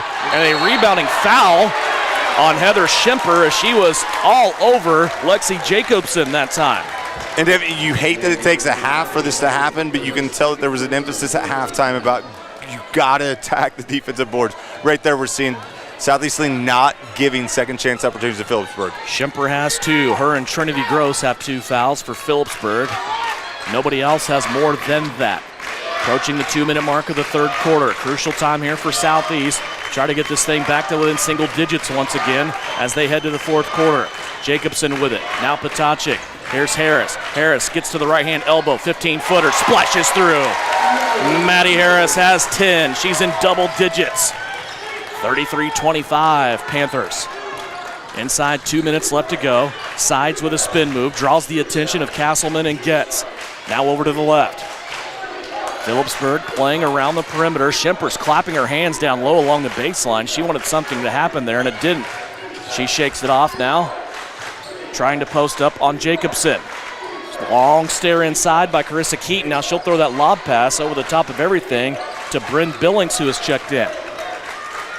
Phillipsburg not in any hurry here. They've melted the clock all the way down to 1:12.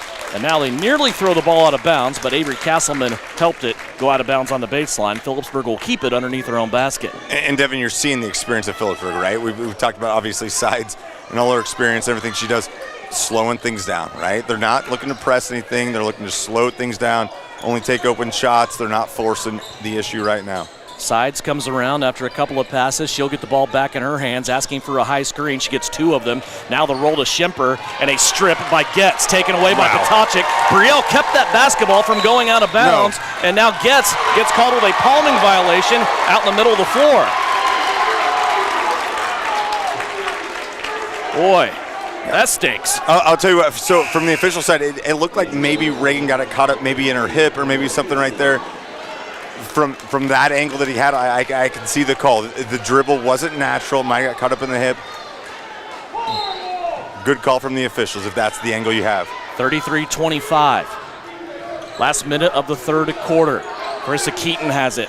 Ball above her head. She surveys, now goes to Sides. Sides all the way to the cup, went all the way through the Southeast of Saline defense. Taryn Sides has 7. Here comes Maddie Harris back the other way. She attacks the cup. Had it blocked and then off her shoulder out of bounds. And Maddie Harris pops up. She's an emotional player, and she did not like that call at all. Now Shauna Smith is going to the official on the baseline. That's a quick conversation there. Yeah, and I think right there, Taryn Sides does a great job. She slid over. She deflected the basketball back off Maddie Harris, and that's what we talked about earlier on in the game. I mean, Taryn Sides, the basketball IQ, what she does defensively, everything that she can do. She controls the game in so many ways other than scoring. Great play from Sides. Just got to keep rolling. 35-25. Phillipsburg taking this clock down to end the 3rd. 18 seconds left to go. So you're going to see right now, you're going to see either a screen or a double screen. They're going to come, they're going to roll, and this is what they do a lot, late second situations with Sides. Lob pass over to the top. Now back for a shot from Billings. That's no good. Harris has it with 4. Down to 3 behind her back. Maddie Harris, middle of the floor from half court at the buzzer will be short, and that will be the end of the third quarter. 35-25. Southeast of Saline pushed it to 6, but Phillipsburg back to 10 as we go to the fourth quarter. A third quarter brought to you by Aseri Oil and Hardware. We'll be back to finish it out in the fourth. It's Lady Trojan basketball here on KINA.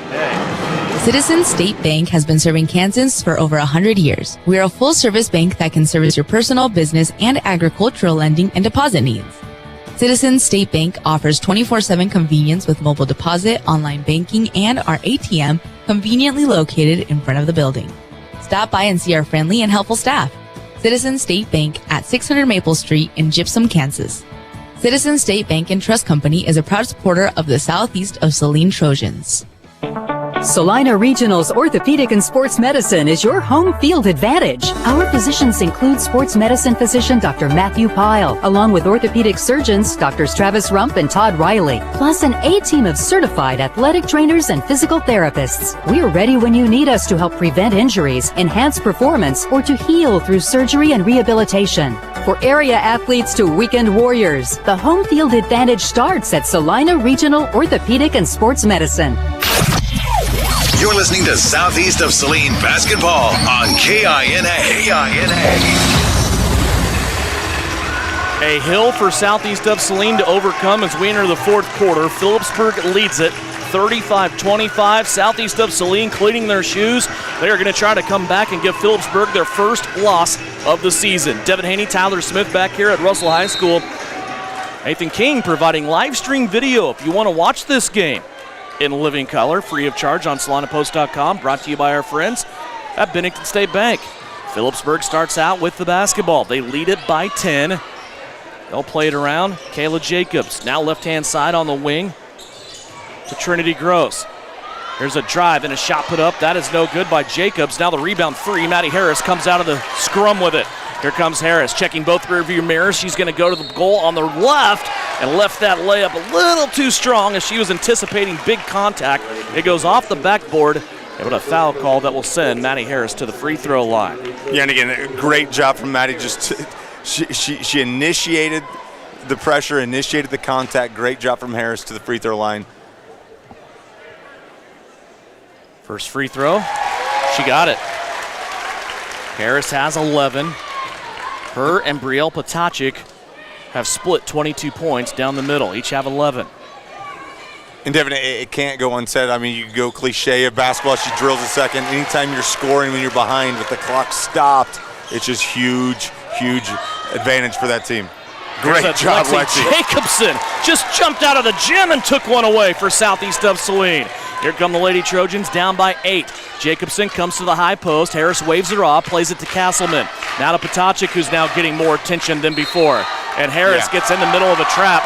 Indecisive, not quite knowing what to do there, and she travels with it. And Shauna Smith gets the attention of her junior point guard and says, let's go. No, I think Maddie did a great job right there. It looked like Schemper she just showed that she was going to be there defensively, and Maddie kind of got confused. Tough play from Maddie. It's all right. It's just a great defensive play from Heather Schemper. 35-27. Over to the right-hand side. Down low. Here's Schemper in a tie-up situation as Reagan gets in there to tie it up and gets the arrow. That'll be a takeaway. Devin, I'll tell you right now, Reagan Getz has led this team in scoring. She's kind of led the barrage. She's led the success. She's not scoring tonight. She's not wiggling loose, but what she has done defensively is keeping this Trojans team in there. The amount of tie-ups, the amount of shots that she's blocked, the amount of deflections. Reagan Getz is showing right now defensively a lot of things for Southeast of Saline. Maddie Harris with the basketball. Off to the left-hand side, Brielle Potachik. Potachik draws a crowd. Now she'll play it to Reagan Getz. Getz trying to set up her defender. It's Jacobson all the way to the cup. She's able to get the and one. Lexi Jacobson went between two defenders. She was able to hang. I've said that all year long about Lexi Jacobson. She can hang longer than you, and she was able to do it right there. Just a great baseline move from Jacobson. We talk about it all the time. It's all about Lexi's angles, and she buries the free throw. Great angle right there. She draws the foul on sides. Great finish from Lexi Jacobson, the junior. Southeast of Saline has scored the first 5 points of the fourth quarter. It is a 5-point game, 35-30. Phillipsburg with the basketball.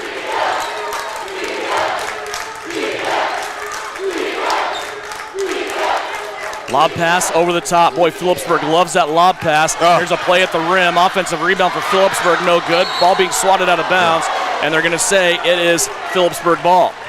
And you're seeing right now, it's just all hands on deck for Southeast Saline. You had 3 players go for the rebound. It kind of took a weird deflection off the rim. Just didn't fall in Southeast Saline's hands, but great rebound from Phillipsburg. 6 minutes left to go. 35-30, Phillipsburg with the basketball. Sides with it, left-hand side. She's going to drive to the cup, try to finish with the left hand, can't get it, gets her own rebound and sticks it back in the cup. Taryn Sides with 9, and a timeout, Phillipsburg. It's a 30-second timeout. We will step away. 5:46 left to go here in this fourth quarter. Phillipsburg by 7 as Southeast of Saline starts the push on KINA. The Bennington State Bank proudly supports local sports and wants each student to know that their hard work and talent is noticed and appreciated. At Bennington State Bank, they care about local communities and are committed to fostering long-term relationships through the delivery of excellent customer service, integrity, and fairness. From helping local businesses acquire relief loans to supporting community youth and nonprofits to helping you purchase your dream home or invest in your future, Bennington State Bank is here to help. Give them a call to experience exceptional banking with hometown service. Bennington State Bank, your trusted hometown bank. Member FDIC. You're listening to Southeast Trojan Hoops on KINA. Southeast of Saline scored the first 5 points of the fourth quarter. Phillipsburg has just answered with a 2 to go back up by 7. Still 5:46 left to go. Tell you what, Devin and Taryn Sides continues to show how valuable she is, right? Like when things are just a little bit sloppy, she just takes it and makes huge buckets for Phillipsburg. Southeast with the ball. Castleman over to the left. Jacobson with it. Now a ball that's tapped away by Phillipsburg and taken away. Keaton started it on the tap. Sides with a spin move and a left-handed layup. Taryn Sides was forced into a spin by Maddie Harris, and she executed it perfectly. Here's Castleman now. She'll try to get to the cup on a spin move. Can't get the shot to go down. Jacobson inside, though. Her putback won't go down. Now the long rebound and the run out for Phillipsburg. Boy, Phillipsburg had Trinity Gross down the floor. They weren't interested in that cherry-picking layup, though, and they'll bring it back out and try to massage their 9-point lead. Yeah, and you saw right there, a couple of Southeast Saline players didn't know if they should go for the offensive rebound or get back and take care of that, of the wide-open layup. They got back, and I think that's the right decision. I mean, you want to attack the offensive boards, but at some point you just can't give run-out layups right now. 39-30, 4:40 left to go here in the fourth quarter. Phillipsburg will be as patient as they want to be. Inside, shot up, curling around the rim. Yeah. And a foul call. And right there, Schemper did a great job. She got the initial entry pass. She went up strong, missed the layup, and she went right back up. And Maddie Harris just kind of got caught in a bad spot because she went up for the rebound initially. Harris is off balance, commits the foul. Nothing you can do there. That's just one of those things that a defender go up, not able to box out or get the rebound. Maddie Harris kind of a bad luck foul. Free throw up. No good. Phillipsburg continues to struggle at the free throw line. Devin, I don't know if I can take this. I mean, this is... It's fun, my friend. It really is. This is playoff basketball, isn't it? Schemper hits the second. This is what you sign up for, right? It's a 10-point game, 4.5 minutes to go. You're playing. It's David versus Goliath right now. What can you do if you're Southeast of Saline? Schemper with 13. She is leading the way for the Panthers. We approach the halfway mark of the fourth quarter. It's a 10-point Phillipsburg lead. Southeast of Saline running offense here. Castleman stuck at the right-hand elbow. Now she plays it out to Harris. Harris now will curl around, get inside the lane. She is bumped, and they're going to call a foul. It will be the 6th team foul. And Devin, I'll tell you what, here's what I like the most about the defense that are being played. You've seen very little fouls called because of hands. It's all just a couple late bodies right there. If you ever want to do a Tom Amansky type basketball video, and some of our viewers might get the Tom Amansky baseball reference, but holy moly, this is a defensive clinic from both teams. Just great man-to-man defense, playing with your feet. Your hands aren't creating fouls. Great job from both teams. Here's Harris. Steps to the right-hand side of the lane. Now she's stuck after losing her dribble. She has to get out to Castleman. And a timeout called by Shauna Smith. Full timeout, we'll take it as well. 3:42 left to go here in the fourth quarter. 40-30, Phillipsburg on KINA. Kansas Wesleyan University is proud to offer bachelor's degrees in criminal justice and emergency management, with both programs available on campus and online. Graduates have gone on to positions in the Secret Service, various police departments, the Kansas Court of Appeals, and to serve as county officials right here in the Sunflower State. Want to know more? Visit kwu.edu today. That's kwu.edu. Hunters, not only can we fill up your tanks 24/7, but we've stocked ammo for your sporting needs.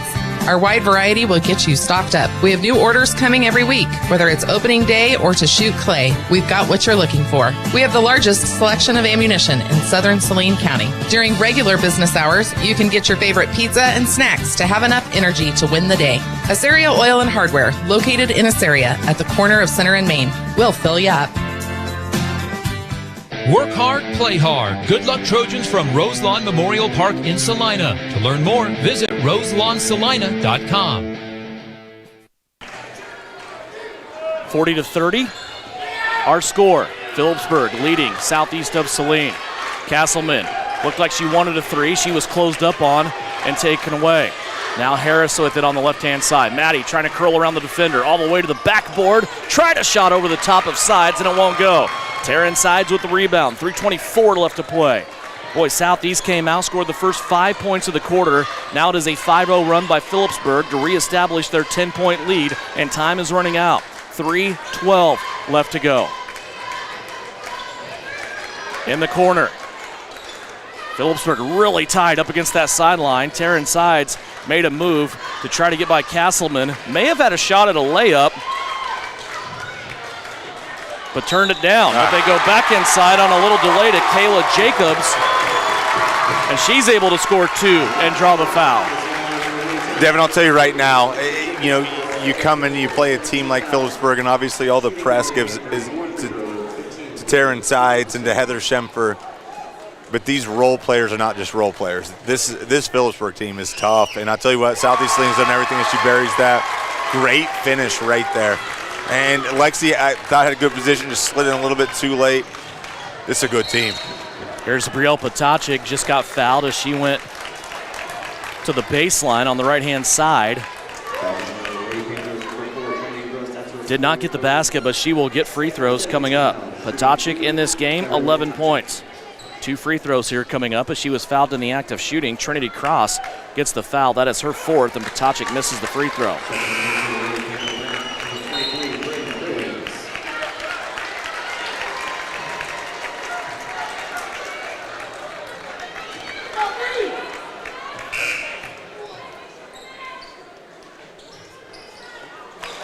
Brielle got the second one. She has a dozen.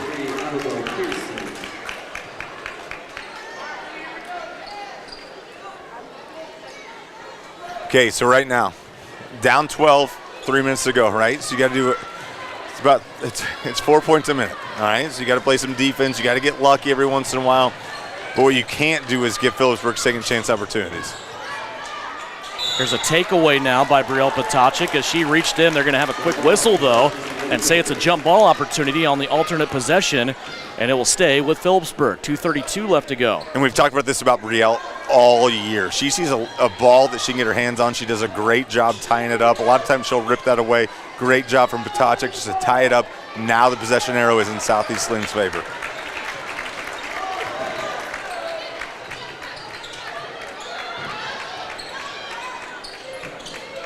And Devin, I'll tell you this, we hear about the scoring heroics of Taryn Sides.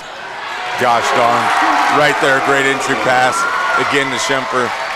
Heather Schemfer, she is, I said in pregame, and not that I'm patting myself on the back, but I thought that her and Jacobson, that matchup inside could be the difference of this game, and Schemfer has really showed up in this game for Phillipsburg. Southeast comes away empty. As I say that, Jacobson pops up off the bench. Under 2 minutes left to go. Phillipsburg in no hurry here. She is walking up the floor as Taryn Sides. She'll be met by Avery Castleman right at the stripe here at Russell High School. 45-31. And Mr. Haney, I hate to do this, but like I've told you before, I've got 2 young daughters that are going to be crushed by this game where we're going to celebrate really hard if we score 2 touchdowns quick. It's been a pleasure. It's been fun watching this team move, but I got to go with those girls. Understand. Take care.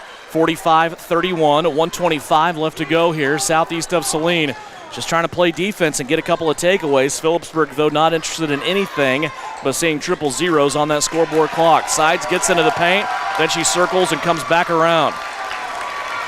1:09 left to go. Here's a wide open Panther on the backside, and Kayla Jacobs takes the easy layup.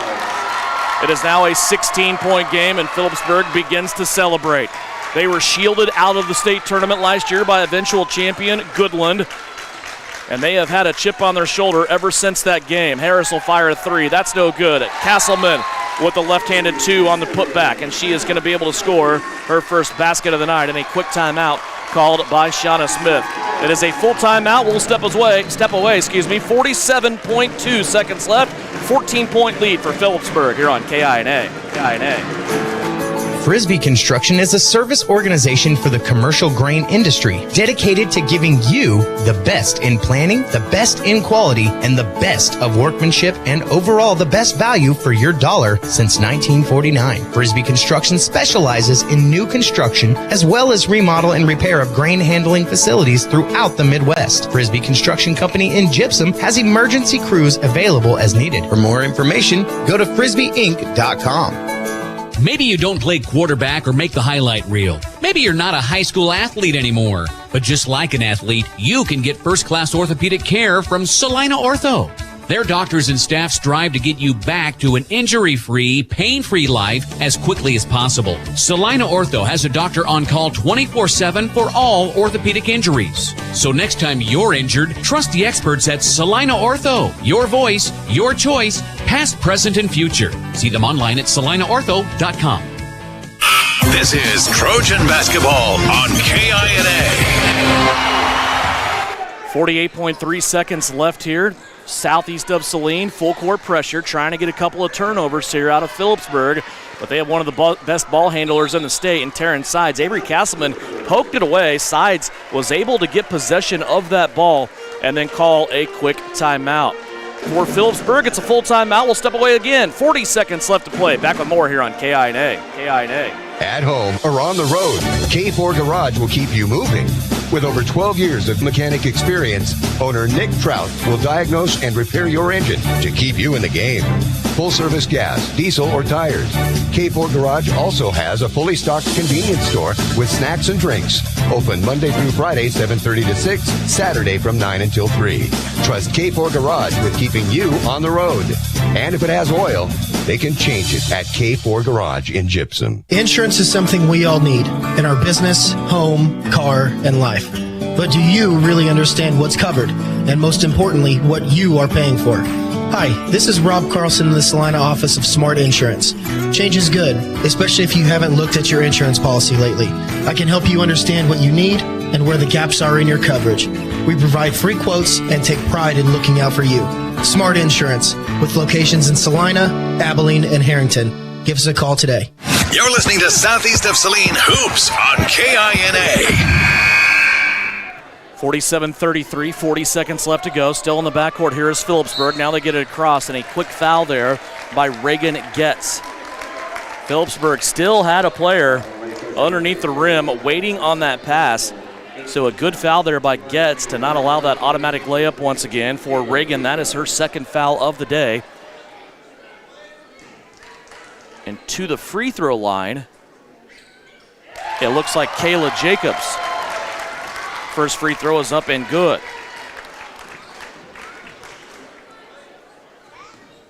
She has a chance on the second free throw to extend this to a 16-point lead. That one hits the front of the rim and falls home. Don't leave us at the buzzer. We will go through postgame and then quickly turn the page for game number 2 of our doubleheader. It'll be the Southeast guys with the same opportunity, a chance to win a game against the Beloit Trojans here and then go to state.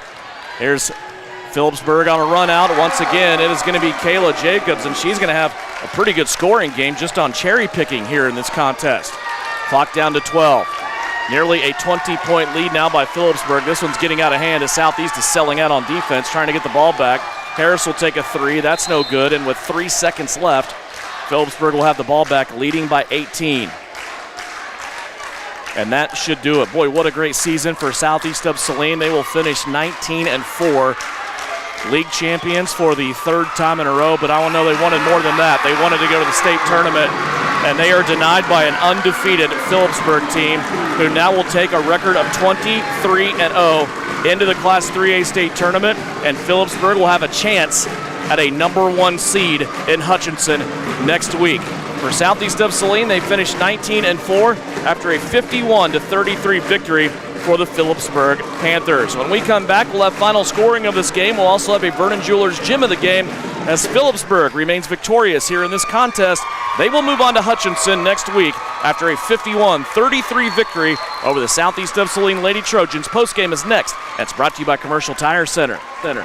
Winter travel can be treacherous if your tires are worn out. Stay safe with an inspection at Commercial Tire Company. Cold weather also drops the inflation in your tires. Get them checked today to avoid losing grip or damaging your tires. Commercial Tire will help keep you safe. For repairs that aren't tire related, our automotive and diesel mechanics will fix it right the first time. Commercial Tire Centers, West Crawford and North 9th, Saline. Commercial Tire Centers, where service is everything. March is the month of luck, and Vernon Jewelers is here to let you know it's time to shoot your shot. In-store at Vernon Jewelers, stop by and take your shot on their discount hoops game for 10% off store-wide. You will also see special engagement sets featured with a blow pop, so you can pop the question. Vernon Jewelers wishing you nothing but the best of luck all in the month of March. Look for the iconic light-up sign on Santa Fe in downtown Salina.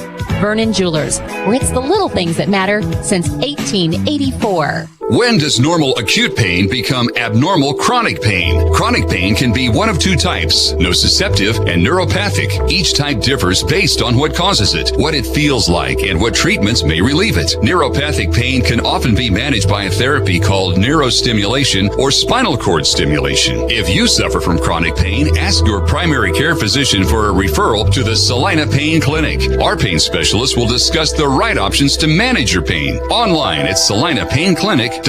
Insurance is something we all need in our business, home, car, and life. But do you really understand what's covered? And most importantly, what you are paying for? Hi, this is Rob Carlson in the Salina office of Smart Insurance. Change is good, especially if you haven't looked at your insurance policy lately. I can help you understand what you need and where the gaps are in your coverage. We provide free quotes and take pride in looking out for you. Smart Insurance, with locations in Salina, Abilene, and Harrington. Give us a call today. Time now for the Trojan Postgame Show on KINA. Stick around for the game recap, final stats, and reaction from the coach. This is Trojan Basketball on KINA. Back here in Russell, 51-33. Phillipsburg will move on to the state tournament. They are now 23-0, and they have a chance, as I said, at getting the number 1 seed. The reason it's a chance is because there may be another team roll in undefeated on the girls' side of Class 3A. Then it will result in a coin flip of who will get that number 1 seed. But Phillipsburg has as good a chance of anybody as winning a state tournament. They got a victory here tonight, 51-33 over Southeast of Saline's Lady Trojans. Let's go over scoring for you, brought to you by the Citizen State Bank in downtown Gypsum, bank where the Trojans bank, and that is in beautiful downtown Gypsum at the Citizens State Bank. Southeast of Saline led in scoring by a couple of juniors, 12 points for Maddie Harris, 12 points for Brielle Potachik, 5 points for Lexi Jacobson, 2 points for Reagan Getz, and 2 points for Avery Castleman. For the Phillipsburg Lady Panthers, 16 points for Kayla Jacobs, 15 points for Heather Schimper, 11 points for Taryn Sides, 6 points for Trinity Gross, and 3 points for Carissa Keaton. Free throw shooting looked like this. Southeast of Saline, 9 of 11 from the free throw line. Very good free throw shooting by the Lady Trojans. Lady Panthers of Phillipsburg, 6 out of 10. Each team had 10 unofficial turnovers. Southeast of Saline hung in there through the first quarter, then Phillipsburg made a little bit of a push, took a 6-point lead at the end of the first quarter. Second quarter belonged to Phillipsburg as they were able to outscore Southeast of Saline by a count of 13-7, and the Lady Panthers of Phillipsburg led 27-15 at halftime. Southeast was able to close back 2 more points closer, 35-25. But you look back at the middle of the third quarter, that was really kind of one of the defining points of this game for the Panthers. Brielle Potacek caught fire. She scored 8 straight points for Southeast of Saline, a couple of threes and a couple of free throws, and had this game back to within a 6-point deficit. But Phillipsburg still led by 10 as they came back with a 5-0 run of their own, and it was 35-25 at the end of the third quarter. Start of the fourth quarter. Southeast of Saline scores the first 5 points of the fourth quarter and closes back to within 5. But then Phillipsburg goes on another 5-0 run of their own, and they make it a 10-point game once again.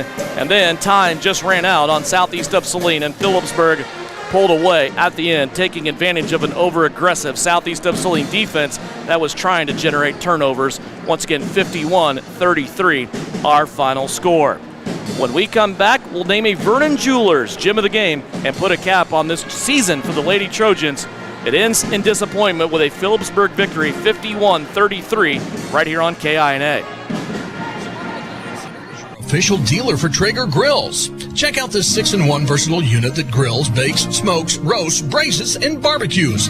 Suburban is your exclusive dealer for the Traeger Timberline series, and they have your Traeger spices too. Suburban Appliance Center, they are locally owned and they offer appliance brands like Amana, KitchenAid, Whirlpool, and of course Maytag.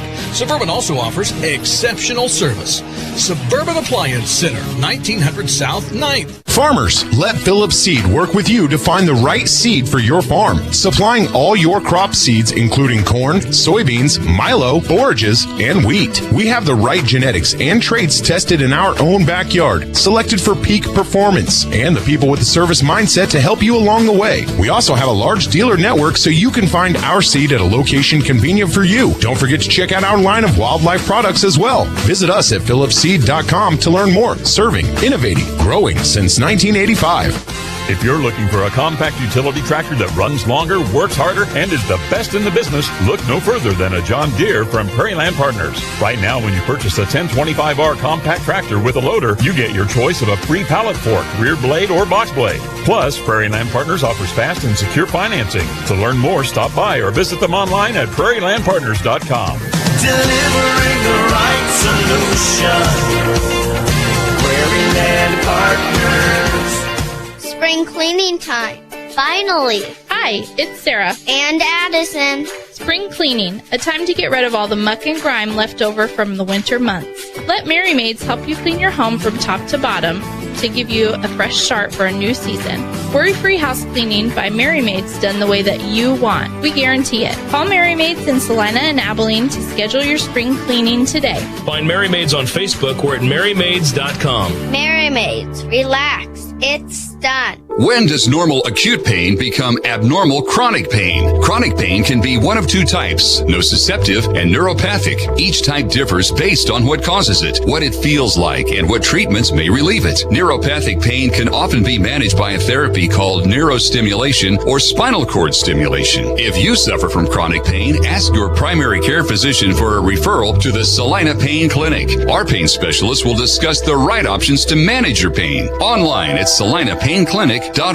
Are you looking for a local brokerage firm to help with your Medicare, life insurance, and annuities? L&L Advisors is the #1 local Medicare supplement and insurance specialist. Medicare can be confusing. Let the experts at L&L Advisors help make sense of it. Stop by one of 3 locations in Salina or McPherson and speak to an agent about the needs of your family. L&L Advisors, main office at 717 Roach, right off Crawford, and their second location in the Central Mall in Salina, and a new location in McPherson, based on honesty and trust. Contact L&L Advisors today.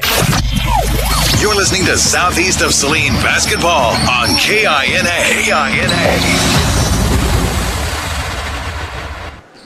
Back here in Russell, once again a girls' final, 51-33, and as in tradition on this broadcast, as we usually do after the last game of the season, our Vernon Jewelers Gems of the game, the 2 seniors for Southeast of Saline, Reagan Getz and Avery Castleman, had rough nights scoring the basketball here tonight. They drew a lot of attention from this very good Phillipsburg defense. They combined for 4 points, but you cannot ignore their contributions to Southeast of Saline Lady Trojan basketball and the seasons that they have had over the last 2 years, especially our Vernon Jewelers Gems of the game tonight. It is Reagan Getz and Avery Castleman. Once again, 51-33, our final. Southeast of Saline ends their season on the girls' side at 19-4. Phillipsburg is on their way to the Class 3A state tournament with a perfect 23-0 record. Other scores to pass along to you as we're keeping an eye on some area teams right now. A final coming in. Sacred Heart and Bennington on the boys' side. They hooked up for the right to go to this 2A state tournament today. Bennington squeaks one out over Sacred Heart, 52-50. The Bulldogs eliminate the Knights, and Bennington is going to the state tournament on the boys' side. Bennington also has a chance to qualify their girls' team for the 2A state tournament. They play the Hillsboro girls coming up this evening. A score update from halftime. The Chapman girls over Wellington. Chapman in Wellington playing, and right now the Lady Irish of Chapman up 40-20 at halftime. Another game we'll keep an eye on. Rock Creek's girls playing in McPherson for the right to go to state in Class 4A. Now we'll turn the corner and we will start concentrating on the second game of our doubleheader. It's the Southeast of Saline boys taking on Beloit for the third time this season. We will start countdown to tip-off in a conversation with head coach Bryson Flax. We are 17 minutes away from starters and the tip. Pregame starts now for the Sub-State Championship final between Beloit and Southeast of Saline on KINA. Are you looking for a local brokerage firm to help with your Medicare, life insurance, and annuities? L&L Advisors is the #1 local Medicare supplement and insurance specialist. Medicare can be confusing. Let the experts at L&L Advisors help make sense of it. Stop by one of 3 locations in Salina or McPherson and speak to an agent about the needs of your family. L&L Advisors, main office at 717 Roach, right off Crawford, and their second location in the Central Mall in Salina, and a new location in McPherson, based on honesty and trust. Contact L&L Advisors today. Okay, Coach, thank you for your breakdown on your offense and defense. Now here's Juanelle Garrettson, your real estate coach for buying and selling. Hi, fans. It's Juanelle Garrettson from SalinaHomes.com, and I'm here to coach you up in your real estate game plan. Now is a great time to list your house, land, or investment. Or if you're in the buying mood, I'd love to help you find just the right real estate opportunity for you. And as always, go Trojans. Buy or sell, call Juanelle at SalinaHomes.com. Salina Septic Services provides septic services including septic tank installation, inspection, and repair. In addition to professional septic tank services, we also provide portable restroom rentals. We have many options available, including his and hers portable restrooms and hand washing sinks. Setup, service, and removal are all part of our rentals. Whether you project a long-term construction job or a family gathering, we guarantee a clean porta potty. Find us today at SalinaSepticService.com, proudly supporting the Southeast of Saline Trojans. Whether on the field, court, or in the operating room, experience matters. A coach loves an experienced team just like a patient values an experienced doctor. Salina Ortho has ABOS board-certified physicians with over 40 years of orthopedic service. If you need help staying active or just want to discuss options regarding the newest techniques and services and specialties that Salina Ortho provides, see one of our trusted physicians or visit SalinaOrtho.com. Salina Ortho, your voice, your choice, past, present, and future. Time now for our chance to sit down and talk with Bryson Flax about our second game of this championship doubleheader. Southeast of Saline will take on Beloit coming up in game number 2. And Coach, so far in this bracket, your team has looked the part. They have looked like a team that is focused on getting back to the state tournament. They have dominant victories in the first round against Phillipsburg, in the second round here in this gymnasium against the host team last night. Boy, what can you pick apart right now about your team? They're playing awfully well. They are. They're just hungry right now, I think. And you know, we had a conversation about, you know, last night, you know, ever since we left Hutch last year, you know, collectively the goal's just been get back to Hutch. I mean, go give ourselves another shot. And I think down the stretch, you know, we haven't had to correct as much in practice. We've never had to correct, you know, body language or poor effort, which is great. But we've corrected less and less, you know, things in terms of being in the right spots and making sure we're making the extra pass. And we don't have to point those things out right now. They're just flowing natural, and the result is we're playing good basketball. Coming from the ranks of junior college basketball, that's where you grew up, that's where you coach. Of course, that's where your dad coached. You're used to quick turnaround, right? I mean, you have a new-ish roster almost every year. You walk out of a state tournament after a third-place finish, a lot of times and a lot of coaches think, man, I wish I had another year with this group. You were blessed to have another year with this group. You had no seniors last year. What has that been like for you? Because you think that time would move a little slower, but 2 years have gone fast with this group. It has, and you know, the thing that I admire the most about these guys is their, you know, just willingness to come together as a group, you know, and again, something you can't really teach. You can try and force it on them. And the second thing I've been really pleasant with is, you know, how they haven't gotten bored, you know, and there's a lot of, you know, back-to-back days in practice where we're doing the same drill for 40 minutes, you know, and it's just, it can be a little strenuous, you know, and they're just not getting bored. They're taking every opportunity to get better, and I really feel like we have.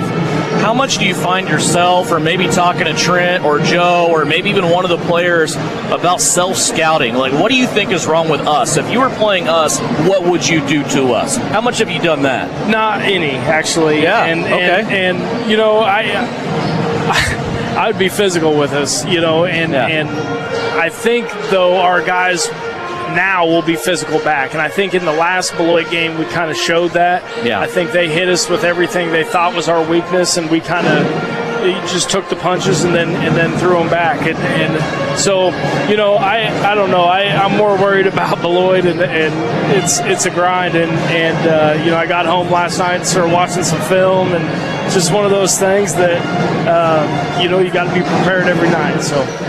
You told me after the Beloit game, and I'm paraphrasing here, that Beloit did everything that they wanted to do to you at your place in that close game that you just had here. It seemed like just a couple of weeks ago.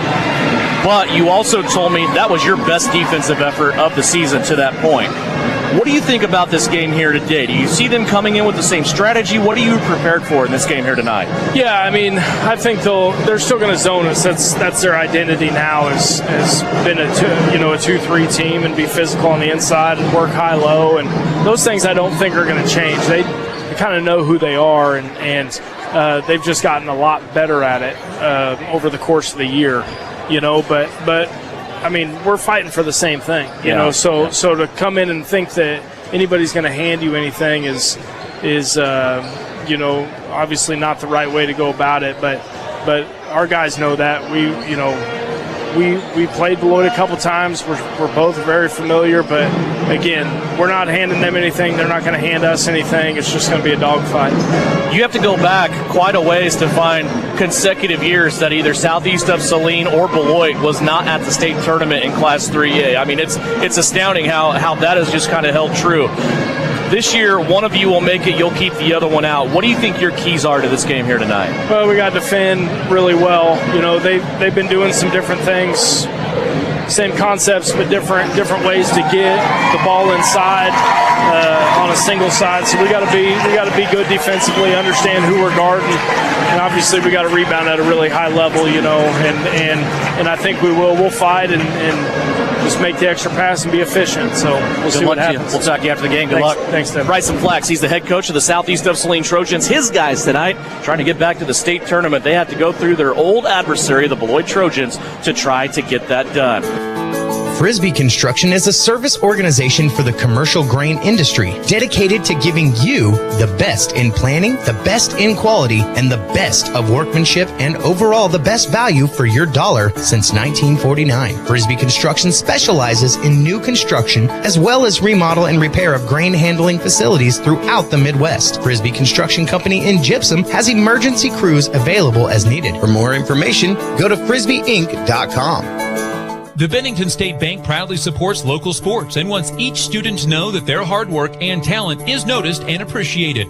At Bennington State Bank, they care about local communities and are committed to fostering long-term relationships through the delivery of excellent customer service, integrity, and fairness. From helping local businesses acquire relief loans to supporting community youth and nonprofits to helping you purchase your dream home or invest in your future, Bennington State Bank is here to help. Give them a call to experience exceptional banking banking with hometown service. Bennington State Bank, your trusted hometown bank. Member FDIC. You're telling me your driver turns you on remotely? It feels so good. One gentle touch of a handy remote or mobile app and my motor's running. And don't fret, my little pickup pal. New Image Audio installs these inside trucks too. Oh, yeah. You'll want it when the winter chill hits. A remote start from New Image Audio for cars, trucks, even diesels. All systems remote and cell phone capable. Nationwide coverage. Get yours at New Image Audio on South Broadway. In Salina. You're ready for any task, and you expect the same from your tractor. No matter the job, there's a Case IH Farmall tractor ready to work as hard as you do. With easy operation, an exceptional operating environment, and more standard features that enhance productivity, Farmall tractors deliver the power and flexibility to knock out chores and keep going. Stop by Can-Equip in Salina and find a Farmall to meet the demands of your operation. Can-Equip you. You're listening to Southeast Trojan Hoops on KINA.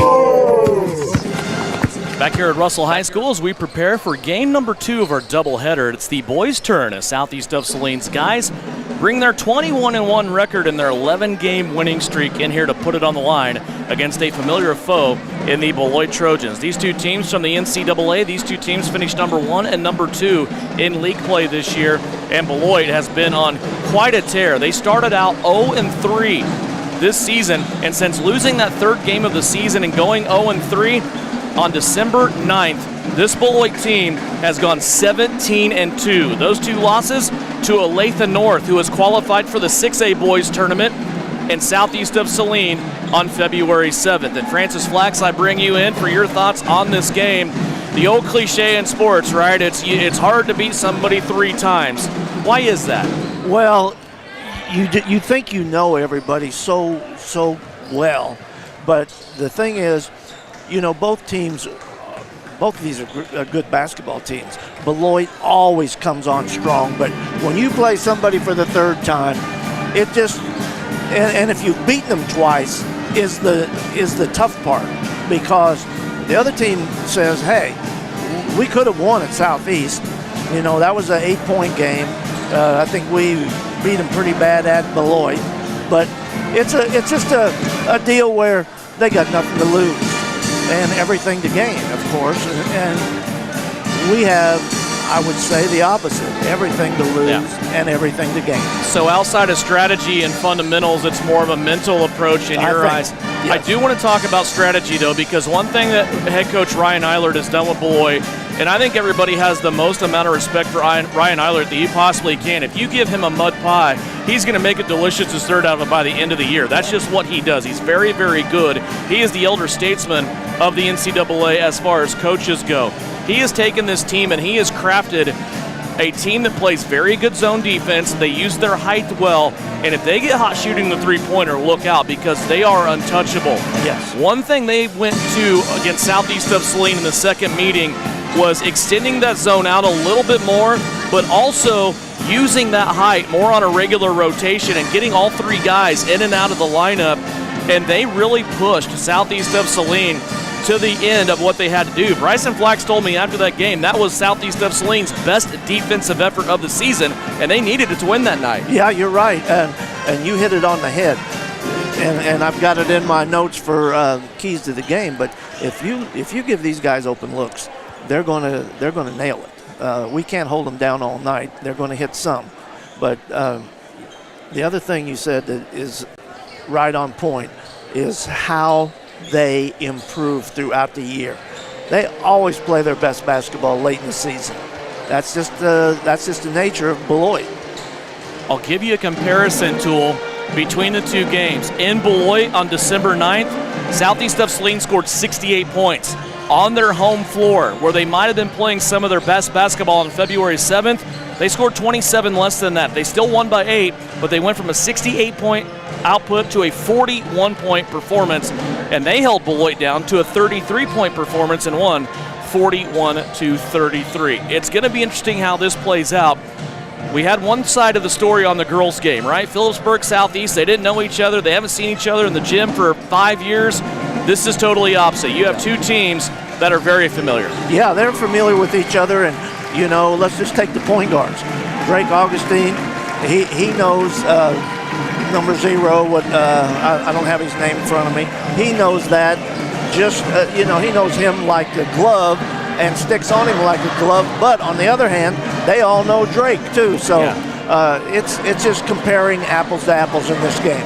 We are about 3.5 minutes away here from the start of this one. We'll take a 2-minute timeout. When we come back, we will go over starters and also get ready for this championship matchup here in a sub-state final. It's southeast of Saline and Beloit, and it's coming up here on KINA. Citizens State Bank has been serving Kansans for over 100 years. We are a full-service bank that can service your personal, business, and agricultural lending and deposit needs. Citizens State Bank offers 24/7 convenience with mobile deposit, online banking, and our ATM conveniently located in front of the building. Stop by and see our friendly and helpful staff. Citizens State Bank at 600 Maple Street in Gypsum, Kansas. Citizens State Bank and Trust Company is a proud supporter of the Southeast of Saline Trojans. The Southeast of Saline School District has a long-standing reputation for excellence. This excellence in public education has been a source of great pride and one of the factors contributing to the quality of life in our community. The Southeast of Saline Education Foundation works in partnership with the USD 306 School District and the community that it serves to maximize student potential, thereby creating a lasting legacy, not only for our children, but for our community. The Southeast of Saline Education Foundation salutes the Trojan Sports Program. Congratulations, you're having a little girl. At that moment, everything changed. Our hopes and dreams for ourselves were instantly replaced by our hopes and dreams for her. We got life insurance policies from Shelter Insurance, so that regardless of what life throws at us, we'll still be able to provide the world to her.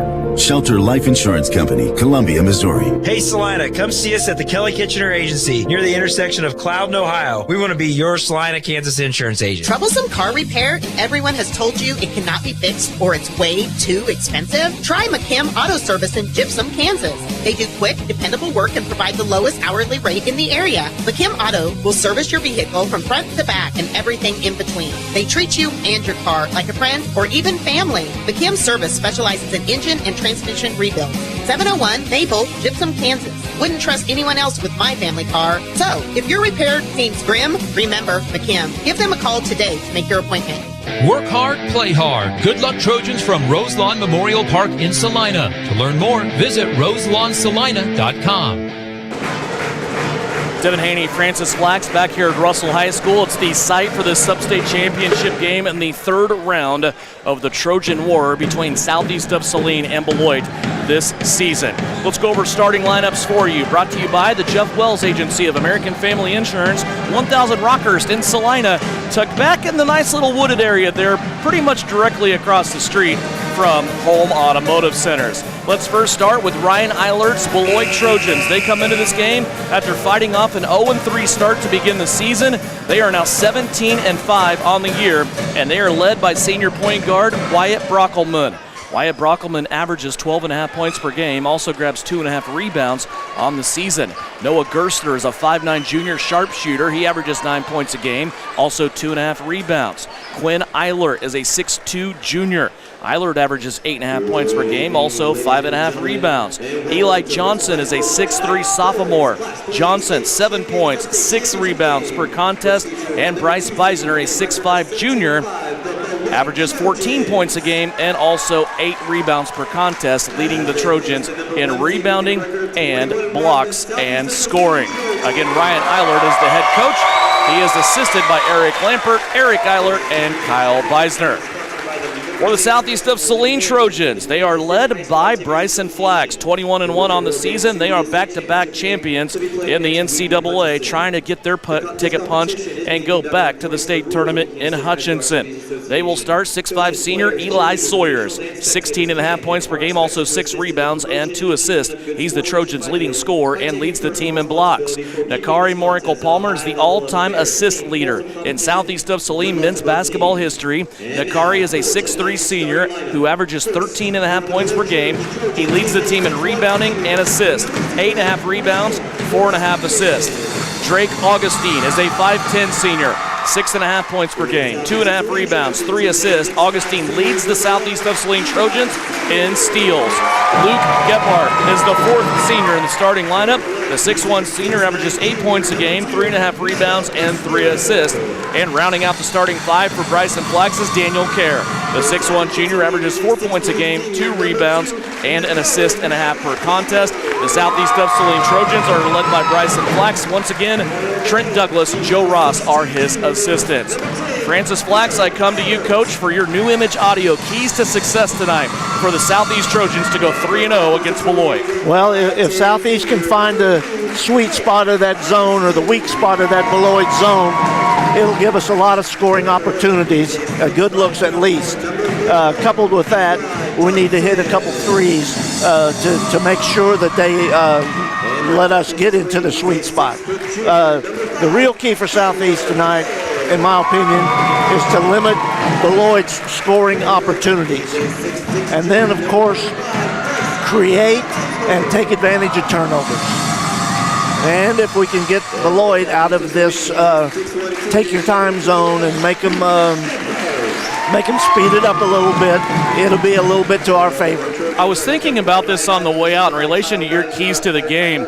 We didn't shoot very well in this gym last night. Struggled from the outside. Does that concern you at all coming into this, or is it a new day? It's a new day. It's a new day, and you know, 2 of our key players didn't even score in the first half yesterday, so we would expect different tonight. Southeast of Saline got here via a victory last night over the host team, Russell Broncos, 65-38. Beloit got here with a victory over Norton, 50-33. This, again, just like our girls matchup, is a number 1 versus number 2 seed matchup. Southeast of Saline and Beloit for the 3rd time this season. Nakari Morkel-Palmer has been big over the last couple of games for Southeast of Saline. He has back-to-back games where he has scored 20 points. Nakari will take the floor wearing his white jersey, along with Eli Sawyers, Luke Gebhardt, Daniel Kerr, and Drake Augustine. Your starters brought to you by the Jeff Wells Agency of American Family Insurance. It'll be Sawyers and Beisner in the center circle to tip it up. Live stream video available on SalinaPost.com free of charge, and that's brought to you by the Bennington State Bank. Sawyers wins the tip. Beloit immediately settles back in that 2-3 zone. Southeast working it around the perimeter with Gebhardt, Kerr, and Augustine. Drake Augustine currently has it on the left-hand wing. Free throw line extended, now down to the baseline. Sawyers wants that baseline shot. Won't go down. Kerr on the backside with the weak side rebound. His stick back won't go, but it's a glorified pass to Nakari Morkel-Palmer, who's always active on those offensive boards. Well, you gotta give Daniel Kerr a lot of credit there, man. He went up for that.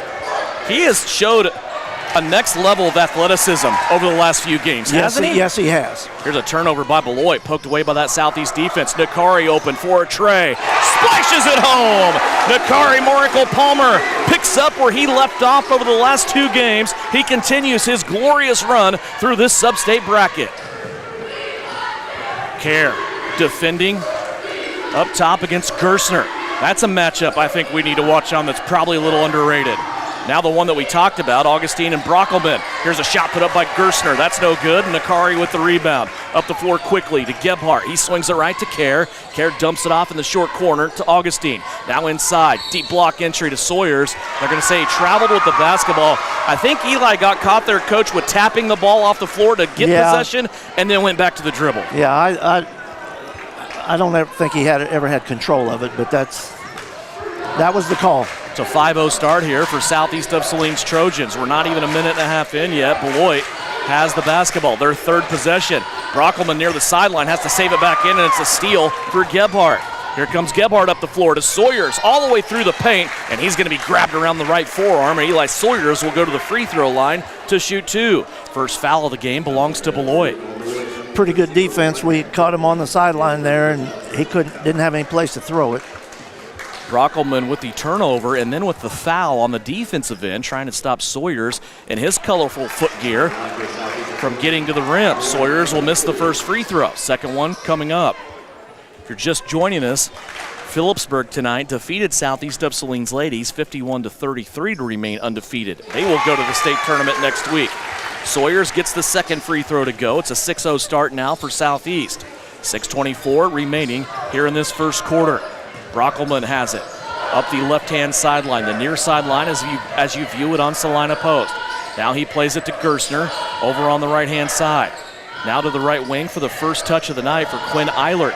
Eilert works his way all the way inside, got past a couple of defenders and then shuffled his feet and got called with the travel. Yeah, he had 3 defenders there and was trying to fake a little bit, and in the process he shuffled his feet. 4 turnovers already here for Beloit in their first 5 possessions.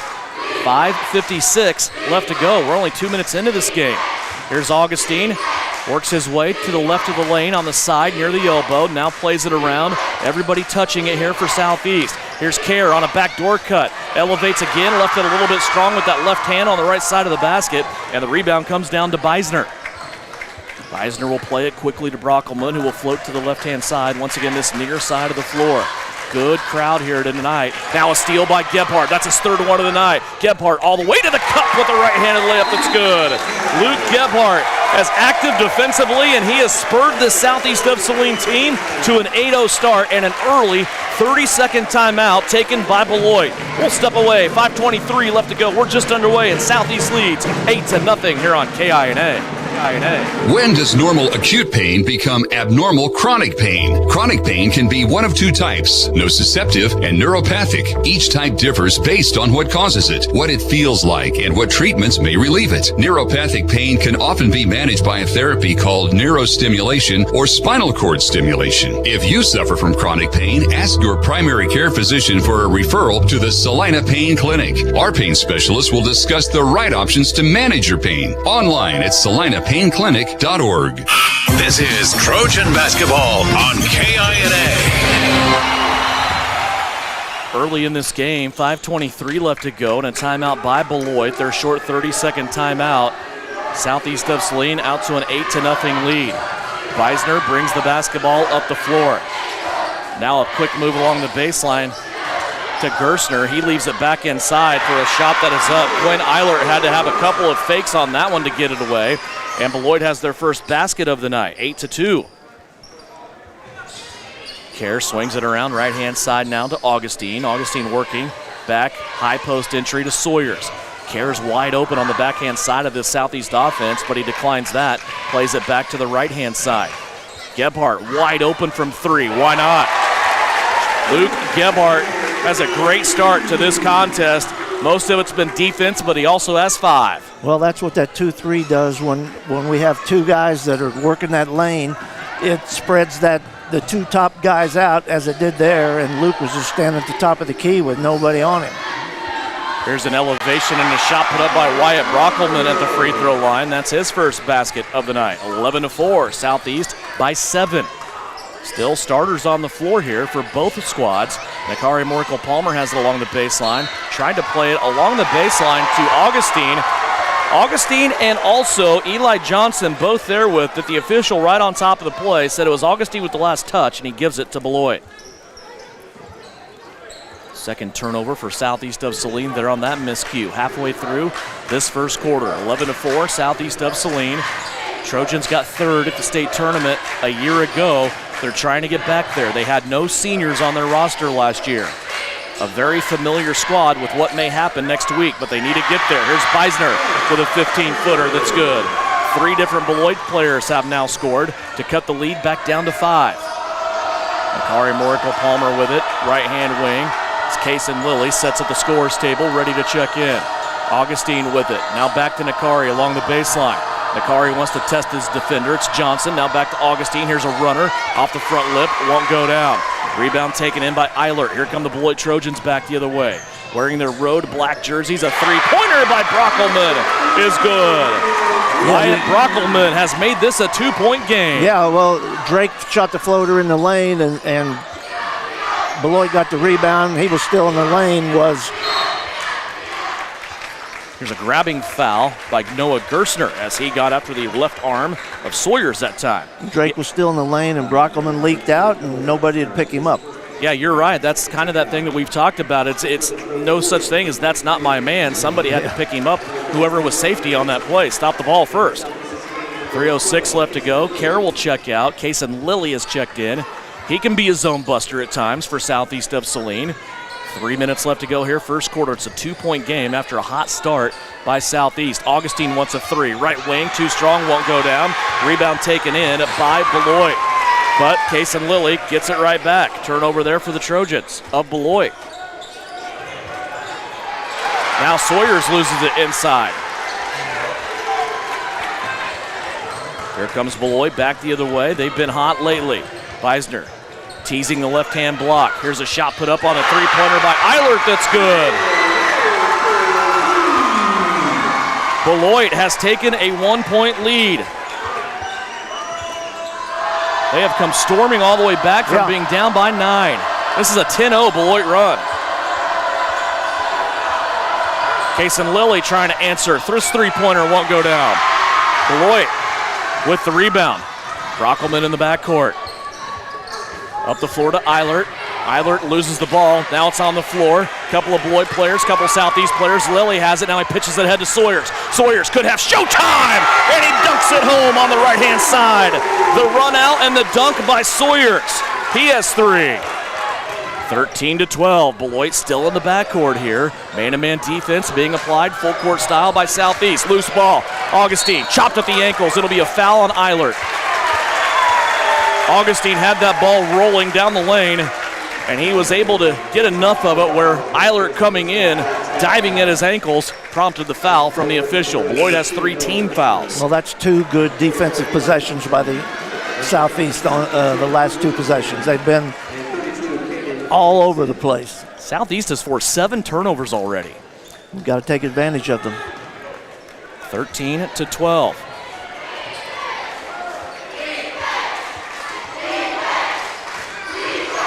Drew Richardson's in the game. His skip pass to Gebhardt for a 3 won't go down. Also into the game is Brody Linton, the big 6'5 freshman for the Beloit Trojans.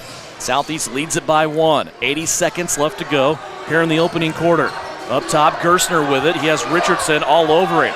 Boy, you'd like to see a closely guarded 5 there, and it finally came to fruition. Another turnover for Beloit. Drew Richardson was working his tail off on defense. Yeah, I thought they should have called it earlier. He had about 7 or 8 seconds on him. Caden Isaacson has also checked into this game, so it's Isaacson, Gebhardt, Richardson, Lilly, Nakari Morikel-Palmer. 1:05 left to go here, opening quarter. Southeast leads it by 1, 13-12. Nakari has it on the right wing. 2 guys hanging out in his area, ready to defend. He'll give it up now. It ends up with Drew Richardson. Back down, short corner, Nakari. Up top of the key, Lilly for 3. Splashes it home. Kason Lilly dials it up from the top of the circle. Now it's Trojans of Southeast by 4. Here comes Beloit, though, back still in the backcourt, working one-on-one. Gerstner and Richardson. Gerstner having to drive through a couple of different players, and Gerstner right now without Brockelman on the floor is a little bit lost. He turns it over again. That is turnover number 9 for Beloit here in this first period. Brockelman will come back in. He'll spell Eilert. Beisner will come into the game also. He will replace Brody Litton. See if Southeast can take advantage here of another turnover by Beloit with 30 seconds left to play here in the first quarter. 16-12 is the score. Southeast leading by a couple of possessions. Richardson on the right-hand side. He'll drop it off for Nakari. Down low now, Morikel-Palmer will come out beyond the three-point line. He'll fire a 3. Too strong, no good. Gerstner is there for the rebound with 12 left on the clock. Richardson will come, check him defensively. Still in the backcourt with 7 left on the clock. Now Gerstner steps on the accelerator in a trap. 3 seconds left on the clock. Beisner will have to skip it through. Here's a shot at the buzzer that's too late. It won't count, and that's the end of the quarter. Good defense to close the quarter by Southeast of Saline. They lead it 16-12 over Beloit. We'll be back with second quarter action brought to you by Saline Septic Service. It's coming up. Southeast leads it by 4 on KINA. Hey. The winter season may be here, but paintball fun is still waiting for you at Elite Sports. Elite Sports Paintball Complex, located 5 miles south of Salina, is open for special winter hours. Get the group together and visit Elite Sports on Saturdays and Sundays this winter from 11 until 4. Elite Sports features low-impact paintballs for the beginners or little ones, so everyone can have more fun. Visit them online at SalinaPaintballComplex.com. Elite Sports Paintball Complex, open and waiting for you this weekend.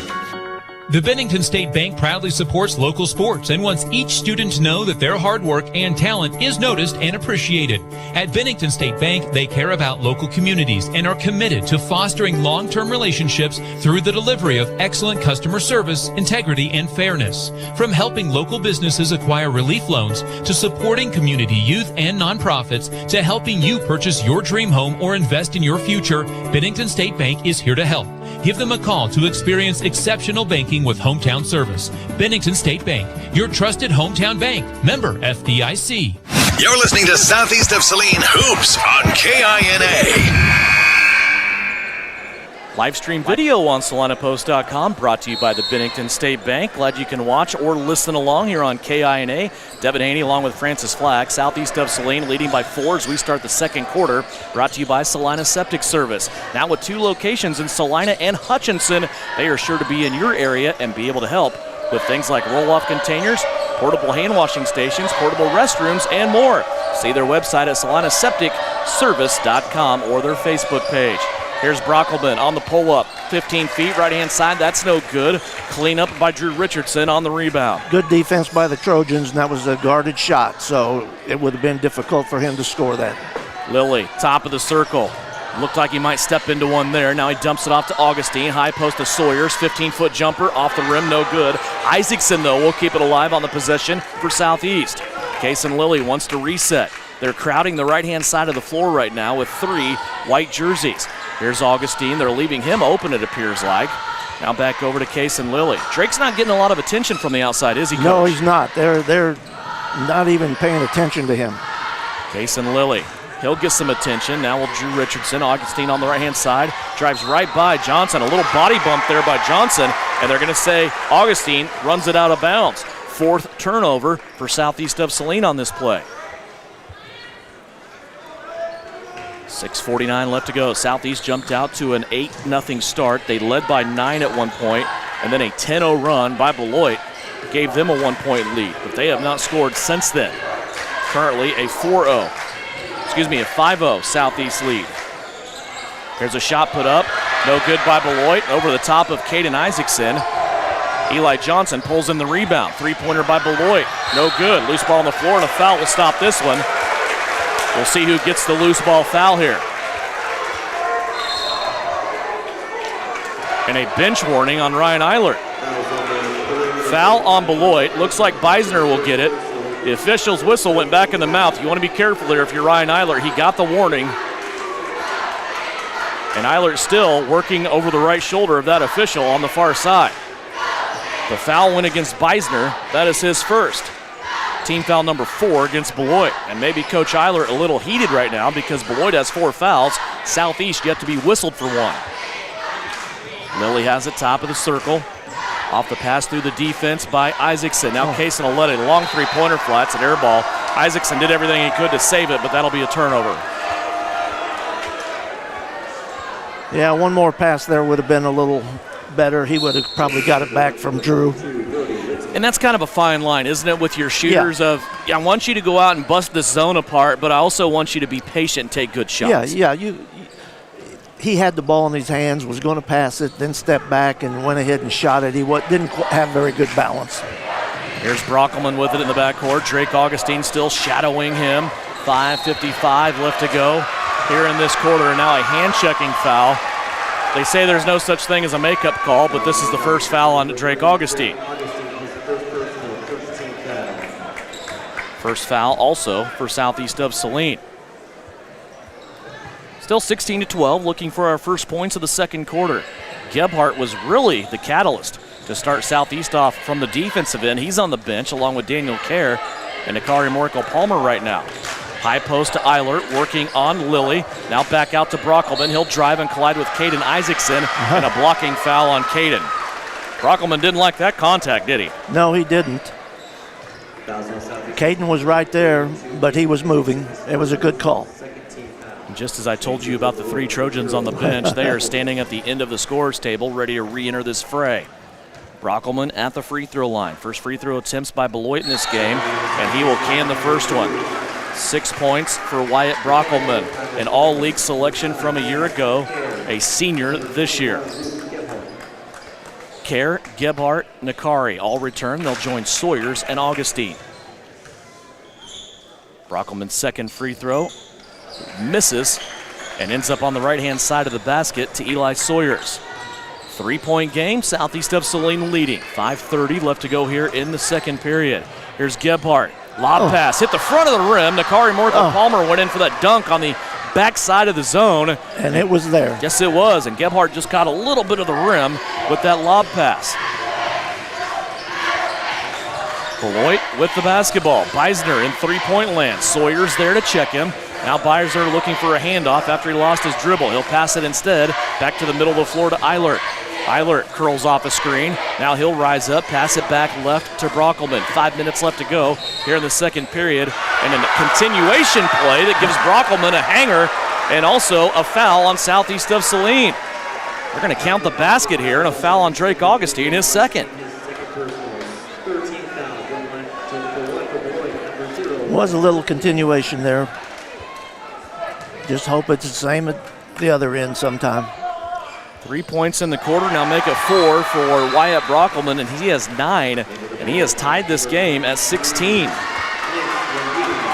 So, big runs by both teams in the first quarter, little mini runs since then, and we still are splitting 32 points right down the middle. Yeah. Brockelman has been the guy for Beloit. Southeast of Saline's gone 3 minutes here in the quarter without scoring. Right, just going to mention that. We need to get the lid off the bucket right now.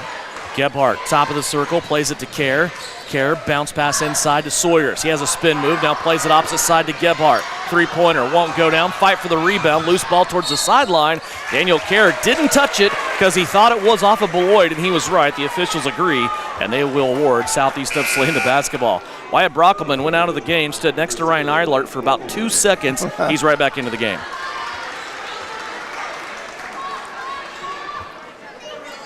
Augustine set to inbounds here. Eilert looked just a little confused that maybe that collision rattled him a little bit. Caden Isaacs is a brick wall. We all know that. Yeah. Kerr with it on the left-hand side. Now to Gebhardt, who's running the point here against this Beloit zone. Loose ball. Nakari has to fish it out. Now uses a dribble to reposition, dump it into Sawyers.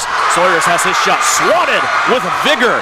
Coming away with that big block is Brody Linton, but Southeast gets it back, and Gebhardt puts it off the window. Boy, while half the Beloit team was celebrating, Gebhardt was still going to work. 7 points for Luke Gebhardt. That'll be the first basket of the quarter for Southeast. Linton on the backside. He goes up to try to score, and he'll get the foul. It'll either be Sawyers or Nakari. There as they both elevated a little too soon. They bit Litton's little shoulder fake.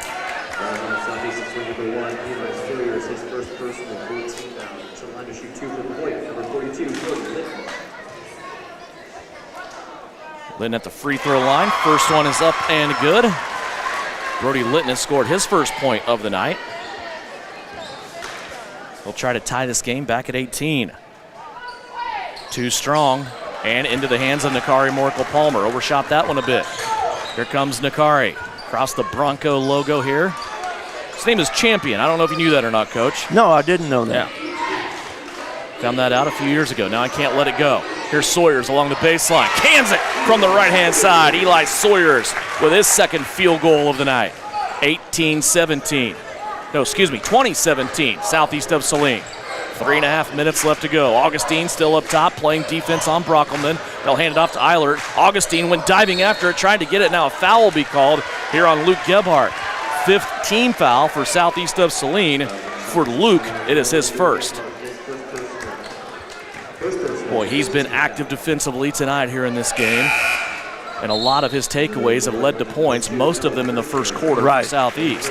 Well, he scored that last bucket off of a takeaway, and then he put it up off the glass. That was not good to see also. Isn't it amazing with Luke Gebhardt? We saw it last year, we saw it this year. Man, that postseason time comes around, and he plays his best basketball. There's Kason Lilly back into the game. He'll spell Augustine with those 2 fouls. Beisner has it now, hands it off to Eilert. Beisner will shoot a 3 left-hand side, no good. Glanced off the right wrist of Nakari Palmer and into the custody of Daniel Kerr. 3 minutes left to play here in the second quarter. That's brought to you by Salina Septic Service. Kerr, high post to Nakari, now to Gebhardt, who wants the baseline. Got in trouble there. He had to play it back in. Carroll run it down and hit the three. Danny Kerr says, I will take this error pass and make 3 points out of it. Now a 6-point lead by Southeast. Little run here for the Southeast Trojans. 2:33 left to go. Still working our way towards halftime. Brockelman with a heat check way out top, and he's able to get it. Wyatt Brockelman is a problem here early on for the Southeast defense. Well, you have to have your hands up. You can't be guarding him with your hands down by your waist.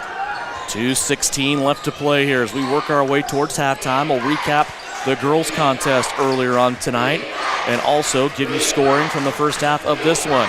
Gebhardt with a 15-footer on the right elbow. That's no good. It went off the forehead of a Beloit player and out of bounds. It will stay with Southeast of Saline with 2:04 left to play here in the second quarter. Walking to the scorer's table is Eli Johnson, the 6'3 sophomore, will replace Brody Litton. 3 big guys, 6'5 or better, that Ryan Eilert can just rotate around.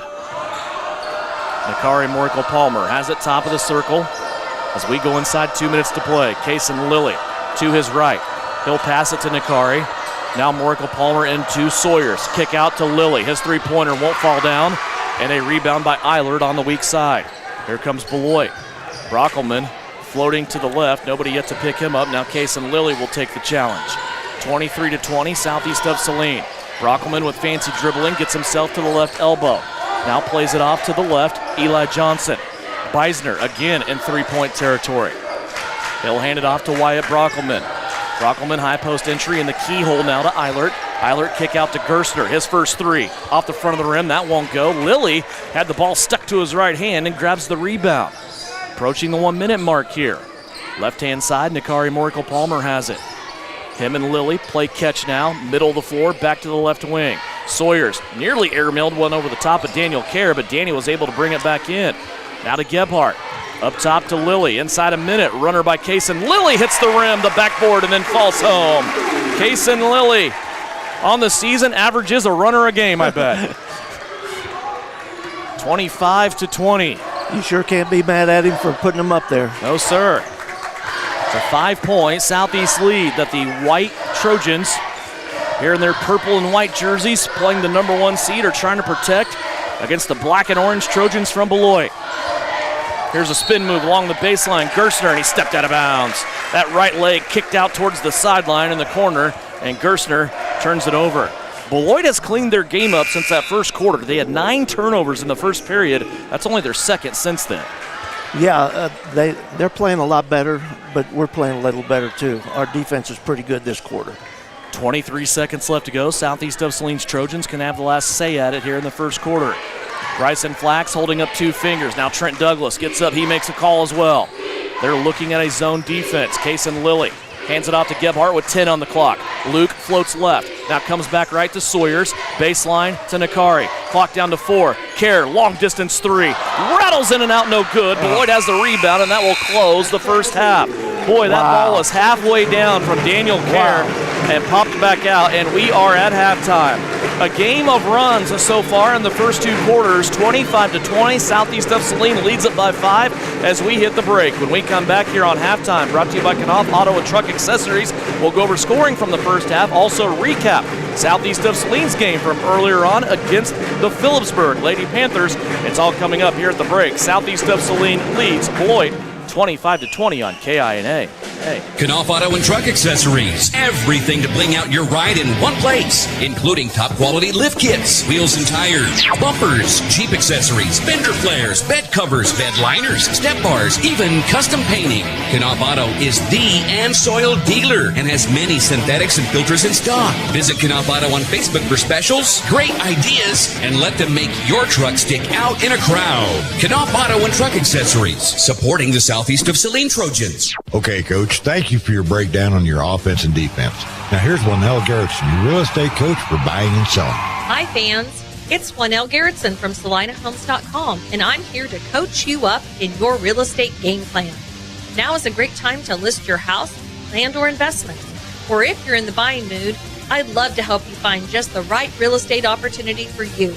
And as always, go Trojans. Buy or sell, call Lynell. at SalinaHomes.com. The Appliance Center. It's where you go to shop for washers, dryers, kitchen appliances, furniture, pellet grills, TVs, and so much more. If you are looking for a local family-owned business, visit the Appliance Center. We're in the big red and white building on South Broadway in Salina. Come experience the Appliance Center difference. Salina Post and KINA, your home for all things Trojan. The Southeast of Saline Trojans sports stream live on the Salina Post, and you can always listen at 910 AM, 107.5 FM, or at 910KINA.com. Start style with a new vehicle from Home Automotive. Hi, this is Tim Holm. Right now is a perfect time for you to come see us. We have the biggest selection of new Buicks, GMCs, and Chevrolets, with more vehicles arriving every day. So you won't have to wait for your next new ride. With Kelley Blue Book Instant Cash Offer from Home Automotive, you'll know that you'll get the most for your trade-in. Get out of your old ride and into a new one. Come to Home Automotive Center in Abilene and Salina. You'll be glad you did. This is the Trojan Halftime Report. Coming up, a first half recap. Shot at the horn! Stats, interviews, and a look at other area games. Now, let's get back to the gym for Trojan Halftime on KINA. Back here on halftime, brought to you by Knopf Auto and Truck Accessories. 25-20 is our score. Southeast of Saline leads it by 5. And let's recap the first half scoring, brought to you by Citizen State Bank in downtown Gypsum. Bank where the Trojans bank, and that is in downtown Gypsum at Citizen State Bank. So far, leading the way for Southeast of Saline, Luke Gebhard has 7, 5 points for 3 different players. For Southeast of Saline, Eli Sawyers, Nakari Morikel-Palmer, and Kason Lilly all have 5. 3 points for Daniel Kerr. Some think he probably should have had 6 with that 3-pointer that crawled out of the rim there at the end of the first half. Beloit, 12 points for Wyatt Brockelman, 5 points for Quinn Eilert, 2 for Bryce Beisner, and 1 point for Brody Litton. 1 of 2 from the free throw line for Southeast of Saline. Beloit went 3 out of 5. 11 turnovers for Beloit, 6 for Southeast of Saline. And we are joined now by head coach Shauna Smith of the Southeast of Saline Ladies. And, boy, you knew you had a tough task in front of you tonight with an undefeated Phillipsburg team. 51-33, the final score. Your thoughts on this game with Phillipsburg? It's kind of one of those games we knew coming in here that there was going to have to be very many empty possessions, and we're going to have to match their scoring. And when we got down by 10, I knew that was going to be hard for us to come back for that, because being down by 10 from them is about being down by about 20. Yeah. But that game overall, I thought we did a tremendous job tonight defensively.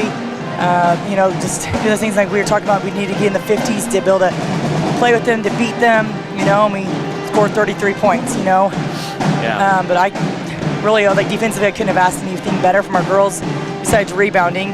But that's kind of one of those things when you have a 6-foot kid in there that kind of makes a big difference there. It's tough because rebounding was definitely, I think, the difference in the first half. They got a lot of second chance opportunities, and you have to block out a little bit extra, right? You got to do more than what you're used to doing through the season, especially when you get to this point and the officials don't call as many fouls as what they usually do, and there's nothing wrong with that. You want to see that because it lets the game go, but you just got to get that little extra push in there when you're blocking somebody out, and that was probably the difference in the first half.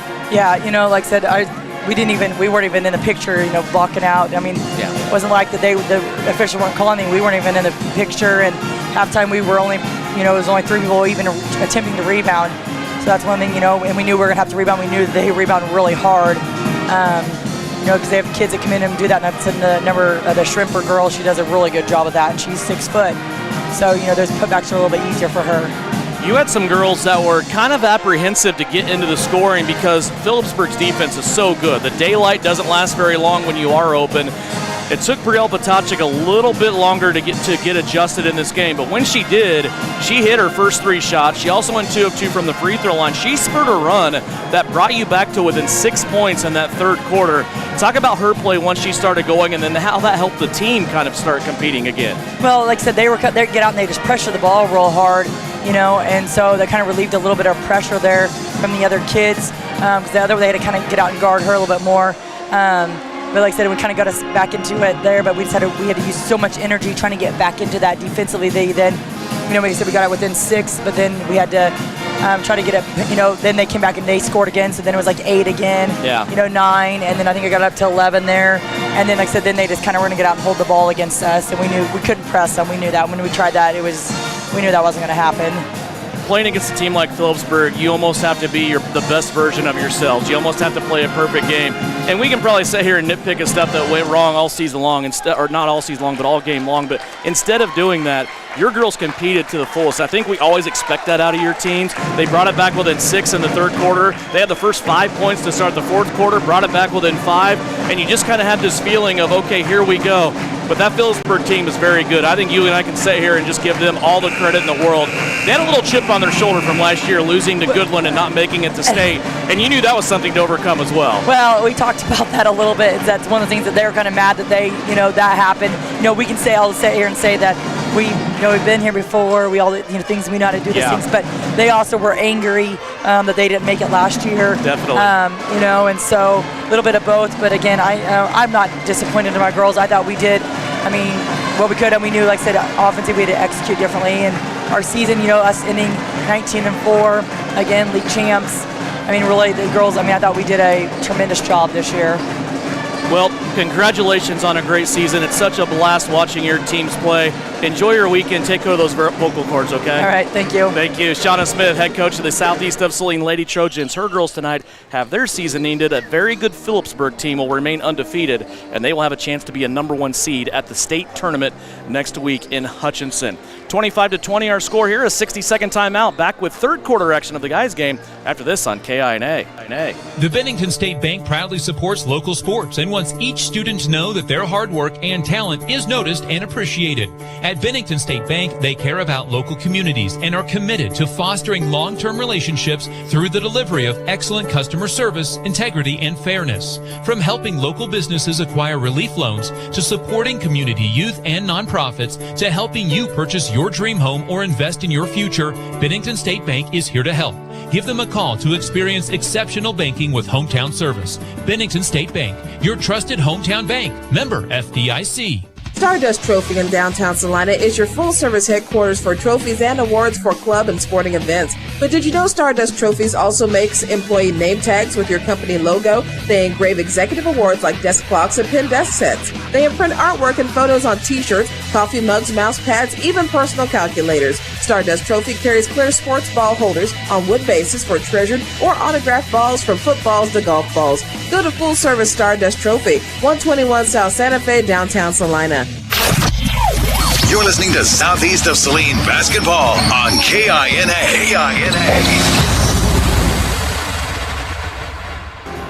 Back here at Russell High School, getting ready to start third quarter action. And question I always have to ask you, Coach, after seeing the first 2 quarters, what do you think for the next 16 minutes of this game? Well, I tell you, the game started out Southeast on fire.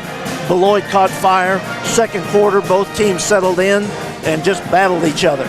So I look for it to be a game similar to what the second quarter was from here on out. 25-20. Our score, 5-point lead for Southeast of Saline. Really a game of run. Southeast started out, they were up 8-0, even went up by 9. Beloit comes back on a 10-0 run. They went up 12-11. Then Southeast comes storming back. They each kind of had mini runs. And here we are. Yep, and here we are. Should be a really good second half of action here. 25-20. Southeast of Saline starts out with the basketball. Nakari Morico-Palmer on the right-hand side. Luke Gebhardt had it denied. He had a really good cut to the basket and then was denied on the right-hand block. Beloit takes it away. Here come the Beloit Trojans now, trying to work it up the They're on about floor. a 7 count. Yes, they are. Now Drake Augustine knocks it loose. Scrum for the ball. Gebhardt leaves it off to Sawyers. One-handed tomahawk slam. Sawyers all the way up. Gebhardt fed him from the rear of his shorts and was able to get that one away. Holy cow. What do we have now? Another whistle. Coach Ryan Eilert hasn't been happy with this officiating crew, and I'm not saying that has anything to do with what happened here, but we did get a whistle and I don't know what that was all about. I don't either. Here's Brockelman. We can find out after the game. You and I are always curious like that. There's an entry pass to Beisner. It went off his fingertips, then glanced off. Actually, it did not glance off Danny Kerr. Danny pulled his hands down at the last second there and let it go out of bounds. So 2 turnovers here for Beloit, and Coach Eilert and his staff got to be thinking, oh no, here we go again. They started this game with 9 first-quarter turnovers. Well, we got to keep the pressure on them. Let's just cause those turnovers. 27-20, southeast of Saline. Daniel Kerr has it, goes to the right-hand side. Kerr now to Sawyers, kicks it out. Gebhardt for 3, too strong. Nakari, though, with a one-handed rebound to Sawyers, mid-lane. Sawyers had to go down to his kneecap to pick that one up, and he was able to do so, and then looked like effortless, just dropped it in. Yeah. Still in the backcourt. Boy, Beloit has had to work hard on a lot of these possessions just to get the ball across half court. And you notice, Eilert has to do it most of the time. Yeah, when he was out of the game, it wasn't good for the Beloit Trojans. Here's a basket inside. It's going to be waved off. The foul on the floor will be whistled against southeast of Saline before the act of shooting. Sawyers will take the foul, and it is his first. In stark contrast to where he was last night, where he got in early foul trouble with 3 first-half fouls. Here's a three-pointer off the inbounds. Brockelman trying it. Long rebound leads to a run out for Sawyers. 2-on-2 break. Bounce pass. Augustine and the Everhart precision ag. Pass of the game goes to Eli Sawyers. That leads Drake Augustine into a layup. His first basket of the night. Here's Augustine diving in again, trying to get a steal, and he'll get the foul instead. Smiles all the way around, though. Coach Flax smiled a little bit. Bryson there on the bench. The referee smiled. He winks at Drake Augustine. Drake sometimes just comes out of nowhere, and that is his 3rd foul. You know, Devin, I just saw on the scoreboard they flashed up that's 2 fouls on Eli. Okay. That's what they flashed on the board. Scoreboard has been inconsistent. I won't argue with that, but here's Beisner on the lob, and if that is, we'll see, because that might be 4 on Eli Sawyers. Bryson Flax, hands on his hips. He doesn't like that call at all. And Beisner got the basket, and the official signaled a chance at a 3-point play. So let's see here. Sawyers, now they have him with 3 on the board. Okay. So it is his 3rd foul. Okay, free throw good by Bryce Beisner. 31-23. That was a momentary 11-point lead. And now the ball squirts out of bounds. Southeast saying it's theirs, as Gerstner was over there trying to take it away from Southeast. Ball went out of bounds right at the Southeast bench, and it will stay with the guys wearing the white uniforms. 5:45 left to go. We're just away here in the 3rd quarter. That's brought to you by Assaria Oil and Hardware. High post, Nakari Morkel-Palmer. He wants to dribble in, gets into a crowd of 3 black Beloit jerseys, and then he was fouled across the arm. That's the first foul on Beloit to begin this second half. We'll go against Noah Gerstner. That is his 2nd. Really nobody for Beloit in foul trouble. Gerstner is the first with 2. Nakari up top, mid-lane, Sawyers. He'll kick it out. Gebhardt now all the way to the cup. He'll draw the contact and get it off the window. Luke Gebhardt now wants a chance at a 3-point play of his own, as he just saw the defenders kind of trotting out at him and blew right by him. He did blow right at him, and he put his chest right into the defenders. They had no choice but to foul him. 6'8", 6'5", whatever you got on the inside. Didn't bother Gebhardt on that play, did it? Beisner with the foul. That is his 2nd. Gebhardt's free throw misses, and the rebound comes down to Eli Johnson. 33-23. It's a 10-point Southeast of Saline lead. 5:22 left to go here in the 3rd quarter. Here's a pass down low. Trying to get Eilert on the low block. I think they had a mismatch down there with Kerr, and Kerr reached over his left shoulder, tapped it away, and took the foul. This is the first foul on Daniel Kerr. Sawyers will go to the bench here. He has 3 fouls. Augustine stays on the floor with 3 fouls. But Augustine not guarding Brockelman anymore. They have put Luke Gebhardt on Brockelman. And another foul called on Southeast of Saline. It's on Nakari. That is his first. 5:17 left to go. Risha Fouls has broke out here for Southeast, who played the first half pretty clean. Turnaround shot, sloppy off the front of the rim, won't go. Nakari with the run out. 2-on-3 break, not numbers there for Southeast of Saline. Kerr went to the cup, and awkward there. I don't know if it was just that much of the ball for Eilert, if there was a foul that went uncalled. Either way, Beloit comes away with it. Here's Brockelman. Switches hands in midair, tried to finger roll with the right hand. Can't get it to go. Now Eilert underneath the basket. And a foul called on Southeast that will send Eilert to the line. Quinn Eilert will get 2. And we're at that point in the game, little conversation starting to happen on the floor, right, Coach? Yeah, well, it's a hotly contested game, I can tell you that. Both teams are really working hard. Well, Bryson and I talked before the game. You got to go back through the record, but quite a bit when you look at state tournaments and find a state tournament that took place without Southeast of Saline or Beloit. Yeah. One of them seems like is always there. Yeah, that's been pretty traditional. Free throw good on the first attempt by Quinn Eilert. He'll get a second attempt here and try to make this an 8-point game. Eilert's second free throw also got that one to go. Quinn Eilert now has 7 points. He has made this a 33-25 game with Southeast of Saline leading by 8. Kerr on the right-hand side, now to Isaacson. Caden will pull through, now to Nakari Morikel-Palmer. Augustine on the runner, flips it up, that won't go. Gebhardt, though, in all the trees, brings the rebound down and is fouled. We'll see if they give him a shooting foul or not, or it may be on the floor. I think they're giving him a shooting foul.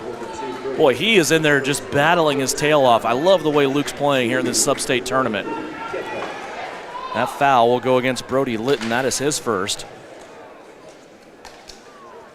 First free throw by Gebhardt, rattles off, no good. And we're talking about Luke Gebhardt, who's 6'1", and Brody Litton, who's 6'5". Luke now 0 of 2 from the free throw line. See if the third time's a charm here for him as he tries to get this one to go down. Free throw attempt by Luke Gebhardt. He stepped about a foot off the line before that attempt. You notice that? He sure did. He was way off the line. So he gets that one to go in and breaks that streak of missed free throws. Now 1 of 3 on the game. Back to a 9-point Southeast of Saline lead. 4:22 left to go. Here's a shot that is up and in by Quinn Eilert. 4 points in the quarter for Eilert. He has 9. As we approach the halfway mark of this third quarter, brought to you by Assaria Oil and Hardware. Just don't turn it over. Get a good look. Got our 3-point shooters in there. 4 minutes left to go. Nakari leaves it off left-hand side to Richardson. Also Kason Lilly, Caden Isaacson, and Luke Gebhardt. Caden Isaacson takes the left elbow jumper from 15 feet. That's no good. Good shot. Rebound comes down to Gersner. Gersner now gets it to Eilert, back to Gersner. As he comes across the floor, they get it in the hands of Brockelman. Kason Lilly again taking that challenge defensively with Augustine on the bench. 3-pointer by the Trojans from Beloit. That's no good. Nakari with the rebound. He is full gas, no breaks here. Cross over the top of the circle. Pitching out to Kason Lilly. Boy, the bench wanted that 3, didn't they? Lilly, though, will keep it in his pocket for another time. High post to Isaacson. Back out to Richardson. Left side 3 is good. Caden Isaacson using the ball movement to his advantage. He found Drew Richardson for a tray. Like I said, don't turn it over. Get a good look. 7 Trojans now for Southeast of Saline in the scoring column. It's back to a 10-point lead. 3:05 left to go here in this third quarter. These two teams battling their tails off for a right to go to the state tournament. And now a timeout by Ryan Eilert. We'll step away and take it. 2:56 left to go here in the third quarter. Southeast of Saline leads it by 10 on KINA. This is Tammy Bedreau at the Bank of Tesket. If you're looking to purchase your new home in the near future, I want you to know we offer a variety of loan options to finance your home purchase. I would love an opportunity to be your lender. Give me a call or stop in today to learn more. We are local lenders making local decisions. The Bank of Tesket, committed to those we serve. MLS number 712440. Equal housing lender, member FDIC. You're listening to Southeast Trojan Hoops on KINA. 2:56 left to go here in the third quarter. Coach, how do you feel about the way this third quarter started for Southeast? Well, they've had a good quarter so far, and with 2 of their starters on the bench, this is crucial right here. This last 3 minutes of this quarter, if we can maintain and hit them with our full throttle in the fourth quarter, we have a good chance. You always just kind of wait, don't you, for the Southeast bench to take over and just kind of the fruition of legs tired and fatigue to take over on a team. But this Beloit team has a bench that's pretty good on their own.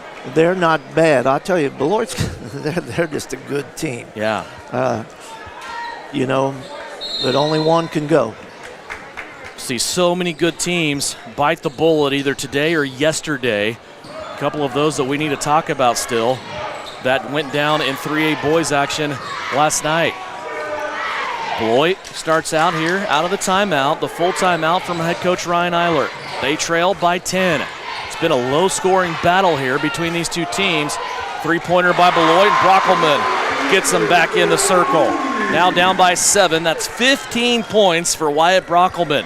37-30, southeast of Saline. 2:28 left to go here in the third. Isaacson again, kick out Richardson. Looked like a replay. This time Drew can't get it to fall. Down underneath, Nakari Morico-Palmer went up, and Beisner with the bump. Nakari actually hit the bottom of the backboard, but the official's going to send him to the free throw line for 2. Well, that's too bad Caden didn't get an assist on that, because that was a nice pass that he put in there to Nakari. Caden is a great passer. I don't know that we talk about that enough. We talk about it a lot with Caden Isaacson, but I don't know if we talk about his passing ability. And all the big guys for the Southeast team can pass well. Yeah, it's a good. They pass the ball and share it so well. First free throw missed on this trip for Nakari Morico-Palmer. Second free throw on the way. Rips right through the cords. 6 points on the night from Nakari Morico-Palmer. 38-30 is our score. Heston boys lead Haven at halftime, 30-17. Here's Caden Isaacson taking it away. Turnover here for Beloit. Gebhardt inside the paint. Finger roll, sits on the rim and falls off on the right-hand side. Then a foul called on Caden Isaacson. I mentioned that Heston score because they have one loss on the season. Remember back, that was that first game against Southeast of Saline. So they're trying to get back to state. Here's a halftime girls score. Hillsboro leading Bennington in Class 2A girls, 27-15. Hillsboro's boys earlier beat Sacred Heart 52-50. We're at a key point here in this game, Coach. The 7th team foul on Southeast of Saline. Now Beloit has over 10 minutes of clock time to shoot bonus free throws. Yeah, you're right. On that Sacred Heart score, was that Bennington instead of Hillsboro? Excuse me, yeah. Bennington on the boys' side beat Sacred Heart. On the girls' side, Hillsboro is winning. Yes, thank you. Second free throw, also good for Eli Johnson. Those are his first points of the night. 38-32, Beloit on a little 4-0 run here. Has got it back to within a 6-point game. 1:49 left to play, third quarter.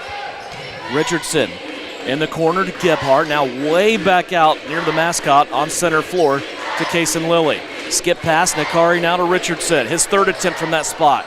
Can't get it to go. It falls off between rim and backboard, and Beloit will take it back the other way. And a foul called on the open floor on Nakari Morico-Palmer.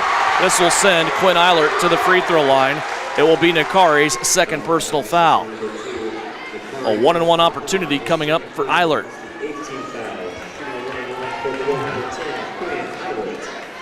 All the physicality that's allowed in that paint area, that was a little raw.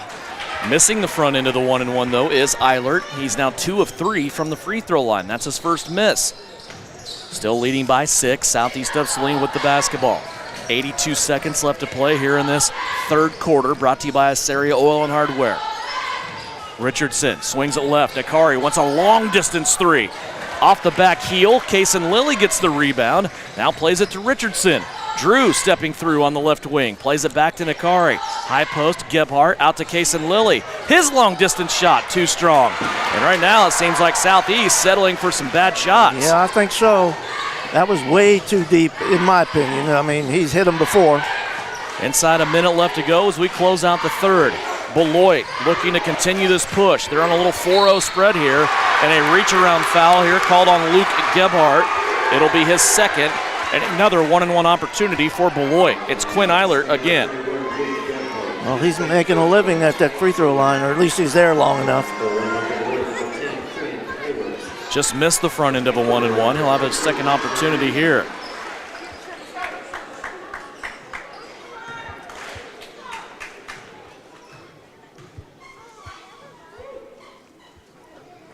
Missed the front end again. Luke Gebhardt with the rebound. Off to Kaysen Lilly.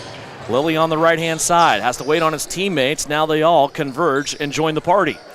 High post to Isaacson. Caden now glances down low at Gebhardt. Plays it back out to Kaysen Lilly instead. See if Southeast can extend the 6-point lead at the end of the third quarter. Lilly got into traffic there. Got his arm bumped. The ball popped free. Southeast keeps it. Nakari tried to go baseline, and that's knocked out from behind. It will stay with Southeast. And not a lot of opportunities in this game for Southeast to run baseline offense, but they'll get a chance here. Drew Richardson will be the trigger with 18 seconds left to go in the third. Way up high to Kaysen Lilly. See what Bryson Flack said the Trojans have here to try to close out the quarter. Lilly in the middle of the floor. Swings it left to Nakari. Now back over the top to Kaysen Lilly. He'll step right. Dump it inside to Isaacson. Caden's shot is even knocked to the floor. No good. He is still on the floor. And now Beloit with a half-court shot will come up short, and that's the end of the quarter. 38-32 our score. Southeast of Saline leads it by 6. When we come back, fourth and final quarter action, we'll see who's going to state out of this region on KINA. APAC Kansas Incorporated has been building the Heartland from the ground up for over a century. From the supply of aggregate materials, hot mix asphalt, and concrete to the construction of roads and bridges, we do it all. You've seen our trucks, and now we want to hire you. APAC in Salina is growing, and we are hiring for all positions. From truck drivers to mechanics, general laborers, and construction, APAC has your next career. For more details, visit the job links page at salinapost.com. Great pay and benefits, APAC is an equal opportunity employer. The Bennington State Bank proudly supports local sports and wants each student to know that their hard work and talent is noticed and appreciated. At Bennington State Bank, they care about local communities and are committed to fostering long-term relationships through the delivery of excellent customer service, integrity, and fairness. From helping local businesses acquire relief loans to supporting community youth and nonprofits to helping you purchase your dream home or invest in your future, Bennington State Bank is here to help. Give them a call to experience exceptional banking with hometown service. Bennington State Bank, your trusted hometown bank. Member FDIC. Work hard, play hard. Good luck, Trojans, from Roselawn Memorial Park in Salina. To learn more, visit roselawnsalina.com. Devin Haney back here with the coach, Francis Flack, says we are ready for this last 8 minutes of regulation. 38-32, Southeast of Saline leading by 2 possessions. Beloit starts out with the basketball and a three-pointer by Noah Gerstner. That is his first basket of the game. Yeah, that was kind of in my opinion, a dagger, because that'll give them confidence. Richardson, Lilly, Nakari, Morkel, Palmer, Isaacson, Sawyers on the floor now. Sawyers has replaced Gebhardt from the crew that ended the third quarter. And a foul on Beloit. This will go against Wyatt Brockelman. And for Wyatt Brockelman, that will be his second foul, 5th team foul. Should have given a continuation there and let him shoot free throws. Yeah, saw a little bit of that in the first half. Here's high post entry to Sawyers. He'll play it back out now. Kaysen Lilly holds it. Now swings it back through to Richardson, left-hand side. Back to Isaacson in the middle. Out to Drew Richardson. He sets, fires, scores. Drew Richardson feeding off the love from Caden Isaacson on the kick out. When you get the ball in the middle of that zone to Caden, he makes good things happen. He's so calm. There's no panic there. Here's Eilert now for 3, trying to answer. That's no good. Sawyers with the rebound.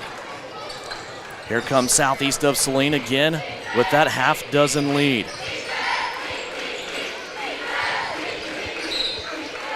And a kick ball will be called.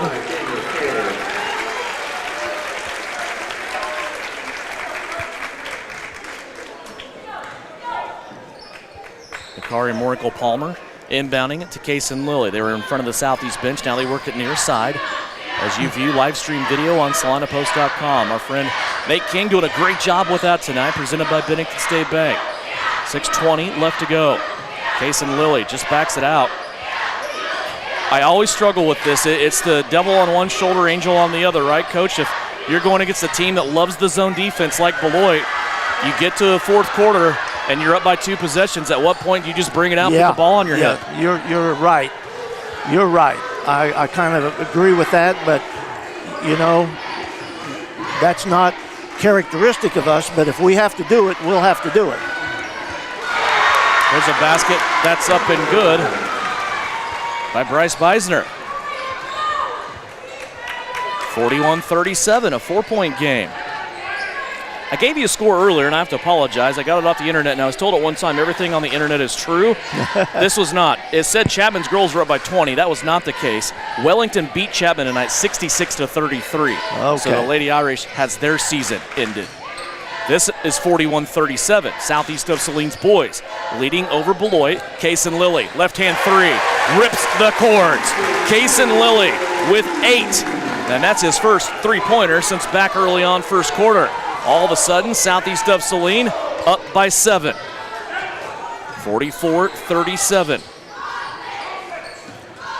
Beloit on the last couple possessions, trading 2s for 3s, and Southeast starting to pull away a bit. Now inside to Beisner. Sawyers will poke it away. Here comes Southeast back the other way. Nakari to Case and Lilly. High off the window, it won't go. Nakari had a clean follow-up on the left-hand side, but the official's going to say the foul occurred first on Case and Lilly, and he will go to the free throw line. 16 fouls, shooting 2 for Southeast. Brockelman will absorb his third personal foul. Case and Lilly will step to the line and shoot 2.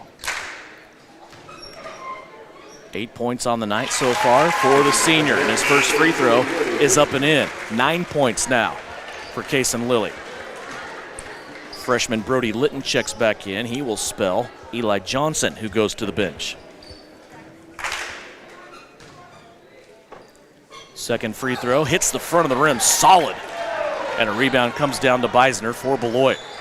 He'll play it off now to Brockelman. You know, it's 4.5 to go in the fourth, but this is a big possession. Brockelman all the way to the cup. Left one long. Nakari Morikel-Palmer takes it. Long pass up the floor to Sawyers. Left-handed layup. Good! Sawyers on the left-hand side of the basket was able to turn and finish with his right hand, and now it's a 10-point Trojan lead. They are on a 7-0 run since Beloit hit that three-pointer to begin the quarter. Case and Lilly nearly getting the ball. Now it rolls towards the Beloit bench. Brockelman will pick it up. Now to Gerstner. Step back three. Barely hits the rim, and Daniel Kerr will take it. 47-37, halfway through the fourth quarter. Southeast leading by 10. Down low, Sawyers tried a spin move, had the ball knocked away, but he retrieves it in the keyhole. Now to Nakari. Nakari, a no-look pass down low to Augustine. Augustine could not score over Brody Litton, who took a big swipe at it and then cleaned it up off the backboard. What a nice pass. Yes, sir. 3:42 left to go. Getting in crunch time, I would say. Eilert with it, high post, looking down low. Now a skip pass out. Gerstner's going to fire another one. This one's going to take a hop up over the backboard and turn it back over to Southeast. 3:32 remaining.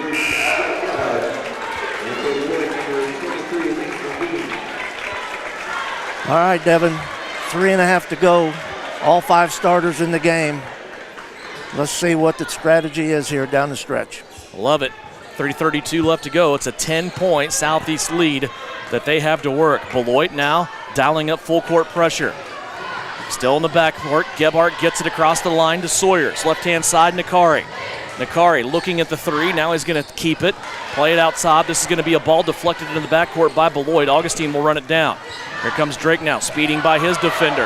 Got shoved a little bit there, and they're going to play it out to Kerr, and I think clock mode is in effect for the Southeast Trojans. They have taken this clock down to the 3-minute mark. Augustine gets fouled. That is the 7th team foul on Beloit, and it will send Drake Augustine to the free throw line.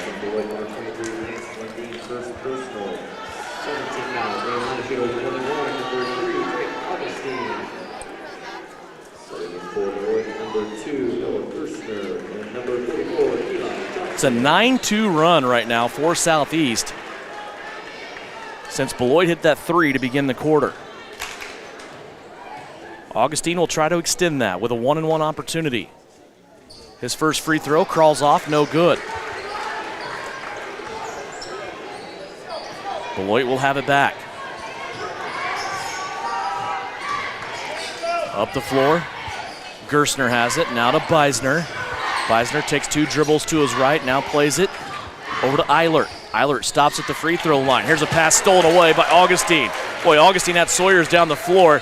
99% of the time he's going to make that pass, but in the situation we're in, he knows the clock is more important, and a timeout called by Bryson Flax.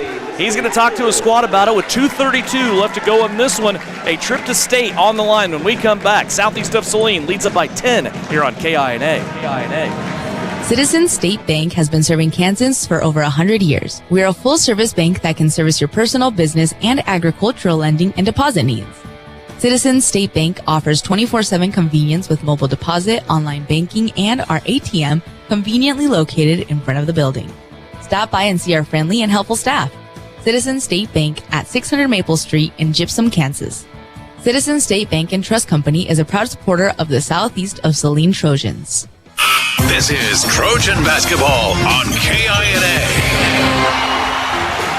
2:32 left to go here in this one. It is the 23rd regular season game for Southeast of Saline, and I refer to Substate as regular season, even though it really isn't. I mean, this is, you see the elevation. It was going through my mind, Coach, during that girls' game that was sensational with Southeast and Phillipsburg.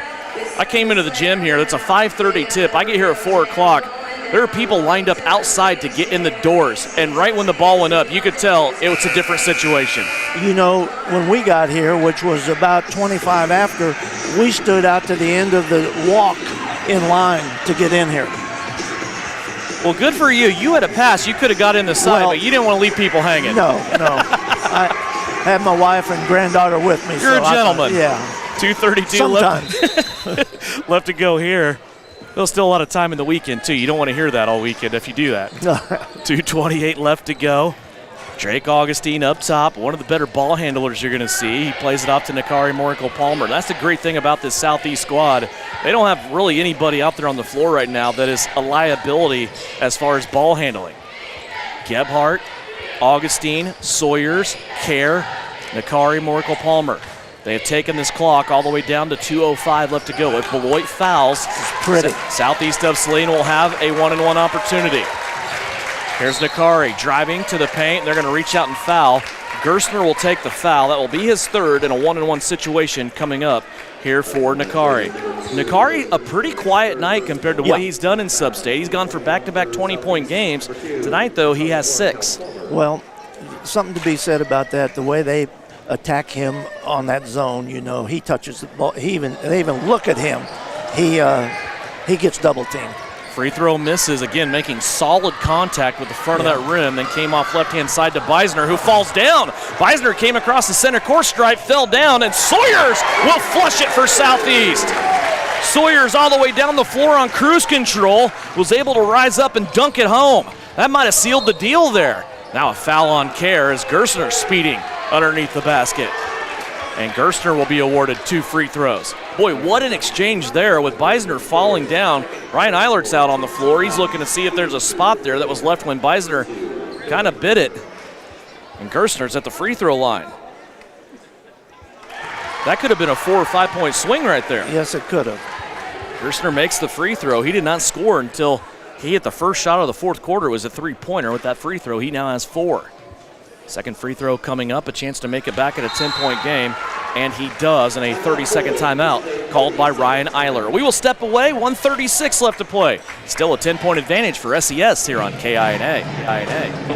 Salina Regional's Orthopedic and Sports Medicine is your home field advantage. Our physicians include sports medicine physician Dr. Matthew Pyle, along with orthopedic surgeons Drs. Travis Rump and Todd Riley, plus an A-team of certified athletic trainers and physical therapists. We are ready when you need us to help prevent injuries, enhance performance, or to heal through surgery and rehabilitation. For area athletes to weekend warriors, the home field advantage starts at Salina Regional Orthopedic and Sports Medicine. You're listening to Southeast of Saline Hoops on KINA.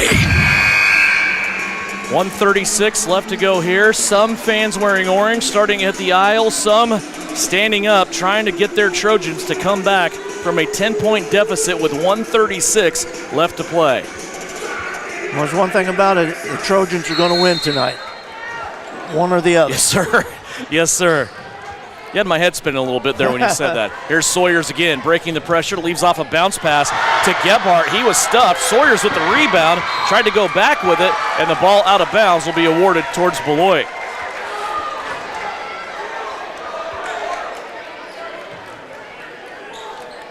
Minute 27. Going to have to hit a free throw here to put it away. .122 left to go. Augustine has it. If Beloit fouls, they'll use their last 1-and-1 opportunity, and they do right there. They will elect Daniel Kerr to go to the free throw line for a 1-and-1. Come on, Daniel. Southeast so far, they're 0 for 2 on these 1-and-1 opportunities.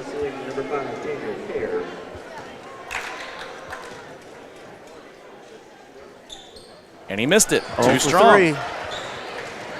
Left 6 points dry out there. Yes, sir. That's exactly what I was going to say. Here's Beisner now. Goes over in front of his bench, turns around, passes it. They end up on the right-hand side. Now swing it back around. Here's Gerstner firing long-distance 3, and he gets it to go. Noah Gerstner, he is a sharpshooter from way outside, and now a 7-point game and a full timeout called by Beloit. We are under a minute left to play. 59.5 left on the clock and a full timeout here on KINA. Kansas Wesleyan University is proud to offer bachelor's degrees in criminal justice and emergency management, with both programs available on campus and online. Graduates have gone on to positions in the Secret Service, various police departments, the Kansas Court of Appeals, and to serve as county officials right here in the Sunflower State. Want to know more? Visit kwu.edu today. That's kwu.edu. Hunters, not only can we fill up your tanks 24/7, but we've stocked ammo for your sporting needs. Our wide variety will get you stocked up. We have new orders coming every week, whether it's opening day or to shoot clay. We've got what you're looking for. We have the largest selection of ammunition in southern Saline County. During regular business hours, you can get your favorite pizza and snacks to have enough energy to win the day. Assyria Oil and Hardware, located in Assyria at the corner of Center and Main. We'll fill you up. You're listening to Southeast of Saline Basketball on KINA. Just under a minute left to play. Southeast of Saline with the inbounds. They get it into Augustine, and he is fouled. Noah Gerstner will take that foul. Gerstner has to be careful. He's one of the guys helping Beloit get back into this game with 8 fourth-quarter points, but he has just taken his 4th foul. Well, we'll get 2 cracks at it this time. We're about a 50% free throw shooting team. Maybe we'll hit one. Augustine, 0 of 1 from the free throw line. This is a double bonus opportunity, and the free throw is up and misses. The Southeast of Saline team, we've talked about it all season long. They're only about 50% from the free throw line on the season. They finished the regular season at 56%. Augustine got that one to go. 3 points in the game for Drake Augustine. Full court pressure here by Southeast. There's a steal by Drake. He's going to shovel pass it off to Gebhardt, who goes all the way to the cup. Southeast could have easily pulled that out there, but the way the momentum was going, Gebhardt knew it was all gas, no breaks, and he attacked the rim. Luke Gebhardt will step to the free throw line. Shooting foul, he has 10 points. 1 of 2 from the free throw line here in this game. That foul on Quinn Eilert, his 3rd.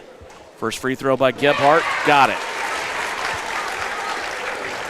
That was a pretty crafty steal by Drake Augustine there. So good at that. He'll put people to sleep. It's like he's running down the floor, then all of a sudden he's stealing your pass. Second free throw by Gebhardt is good. He has a dozen. Luke using the force, getting both of those that time. 47 seconds remaining.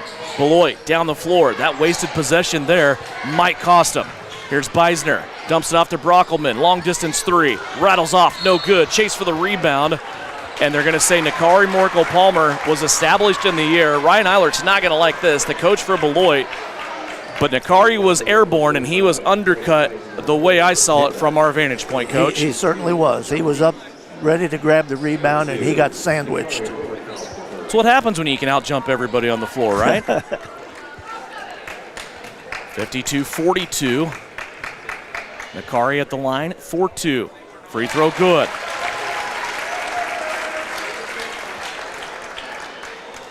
He will get a second chance here. Try to make it a 12-point advantage. And he does. Boy, sometimes when you... 54-42. Sometimes you just got to call a timeout and say, make your free throws, right, Coach? That's the way it works. Here's Brockelman. Fades off to the left-hand side. Time running out here on Beloit. They can't get a shot off. 26 seconds left to go. Brockelman Tried to force one up. Nakari was there, though. Now he takes a couple dribbles, settles for 2. That's not going to help. Nakari gets the rebound after it bounced off a couple of hands. And now Smile is starting to spread across the face of the Southeast of Saline Trojans. We talk about the Phillipsburg girls, and they are on a mission to go to the state tournament because the defending state champion Goodland held them out last year. This Southeast boys team has been on a mission as well. They got 3rd place, stubbed their toe against Royal Valley, and they want to go back. They had no seniors on that squad last year. Nakari's free throw rattles home. Well, this is a valiant effort in the 4th quarter by Southeast. Second free throw, good. Nakari has scored the last 4 at the free throw line. He enters double digits. 16 seconds left to play. Still trapping on defense is Southeast of Saline. They are relentless. Beisner tries a 3, no good. Nakari another rebound, and Beloit's going to walk it off. 56-42 will be our final score. The Southeast of Saline Trojans are going back to the state tournament in Class 3A. Part of the pressure has been relieved from this Trojan squad from Southeast of Saline, as now they will get a chance to go back to Hutchinson to the sports arena, and this time get a chance at a state title, a task that they did not complete 1 year ago. When we come back, we'll go over scoring for you. We'll get final thoughts and also a conversation with head coach Bryson Flax if we can get him freed up from the trophy presentation after a Southeast of Saline Trojan victory, 56-42 over Beloit here on KINA. Air travel can be treacherous if your tires are worn out. Stay safe with an inspection at Commercial Tire Company. Cold weather also drops the inflation in your tires. Get them checked today to avoid losing grip or damaging your tires. Commercial Tire will help keep you safe. For repairs that aren't tire related, our automotive and diesel mechanics will fix it right the first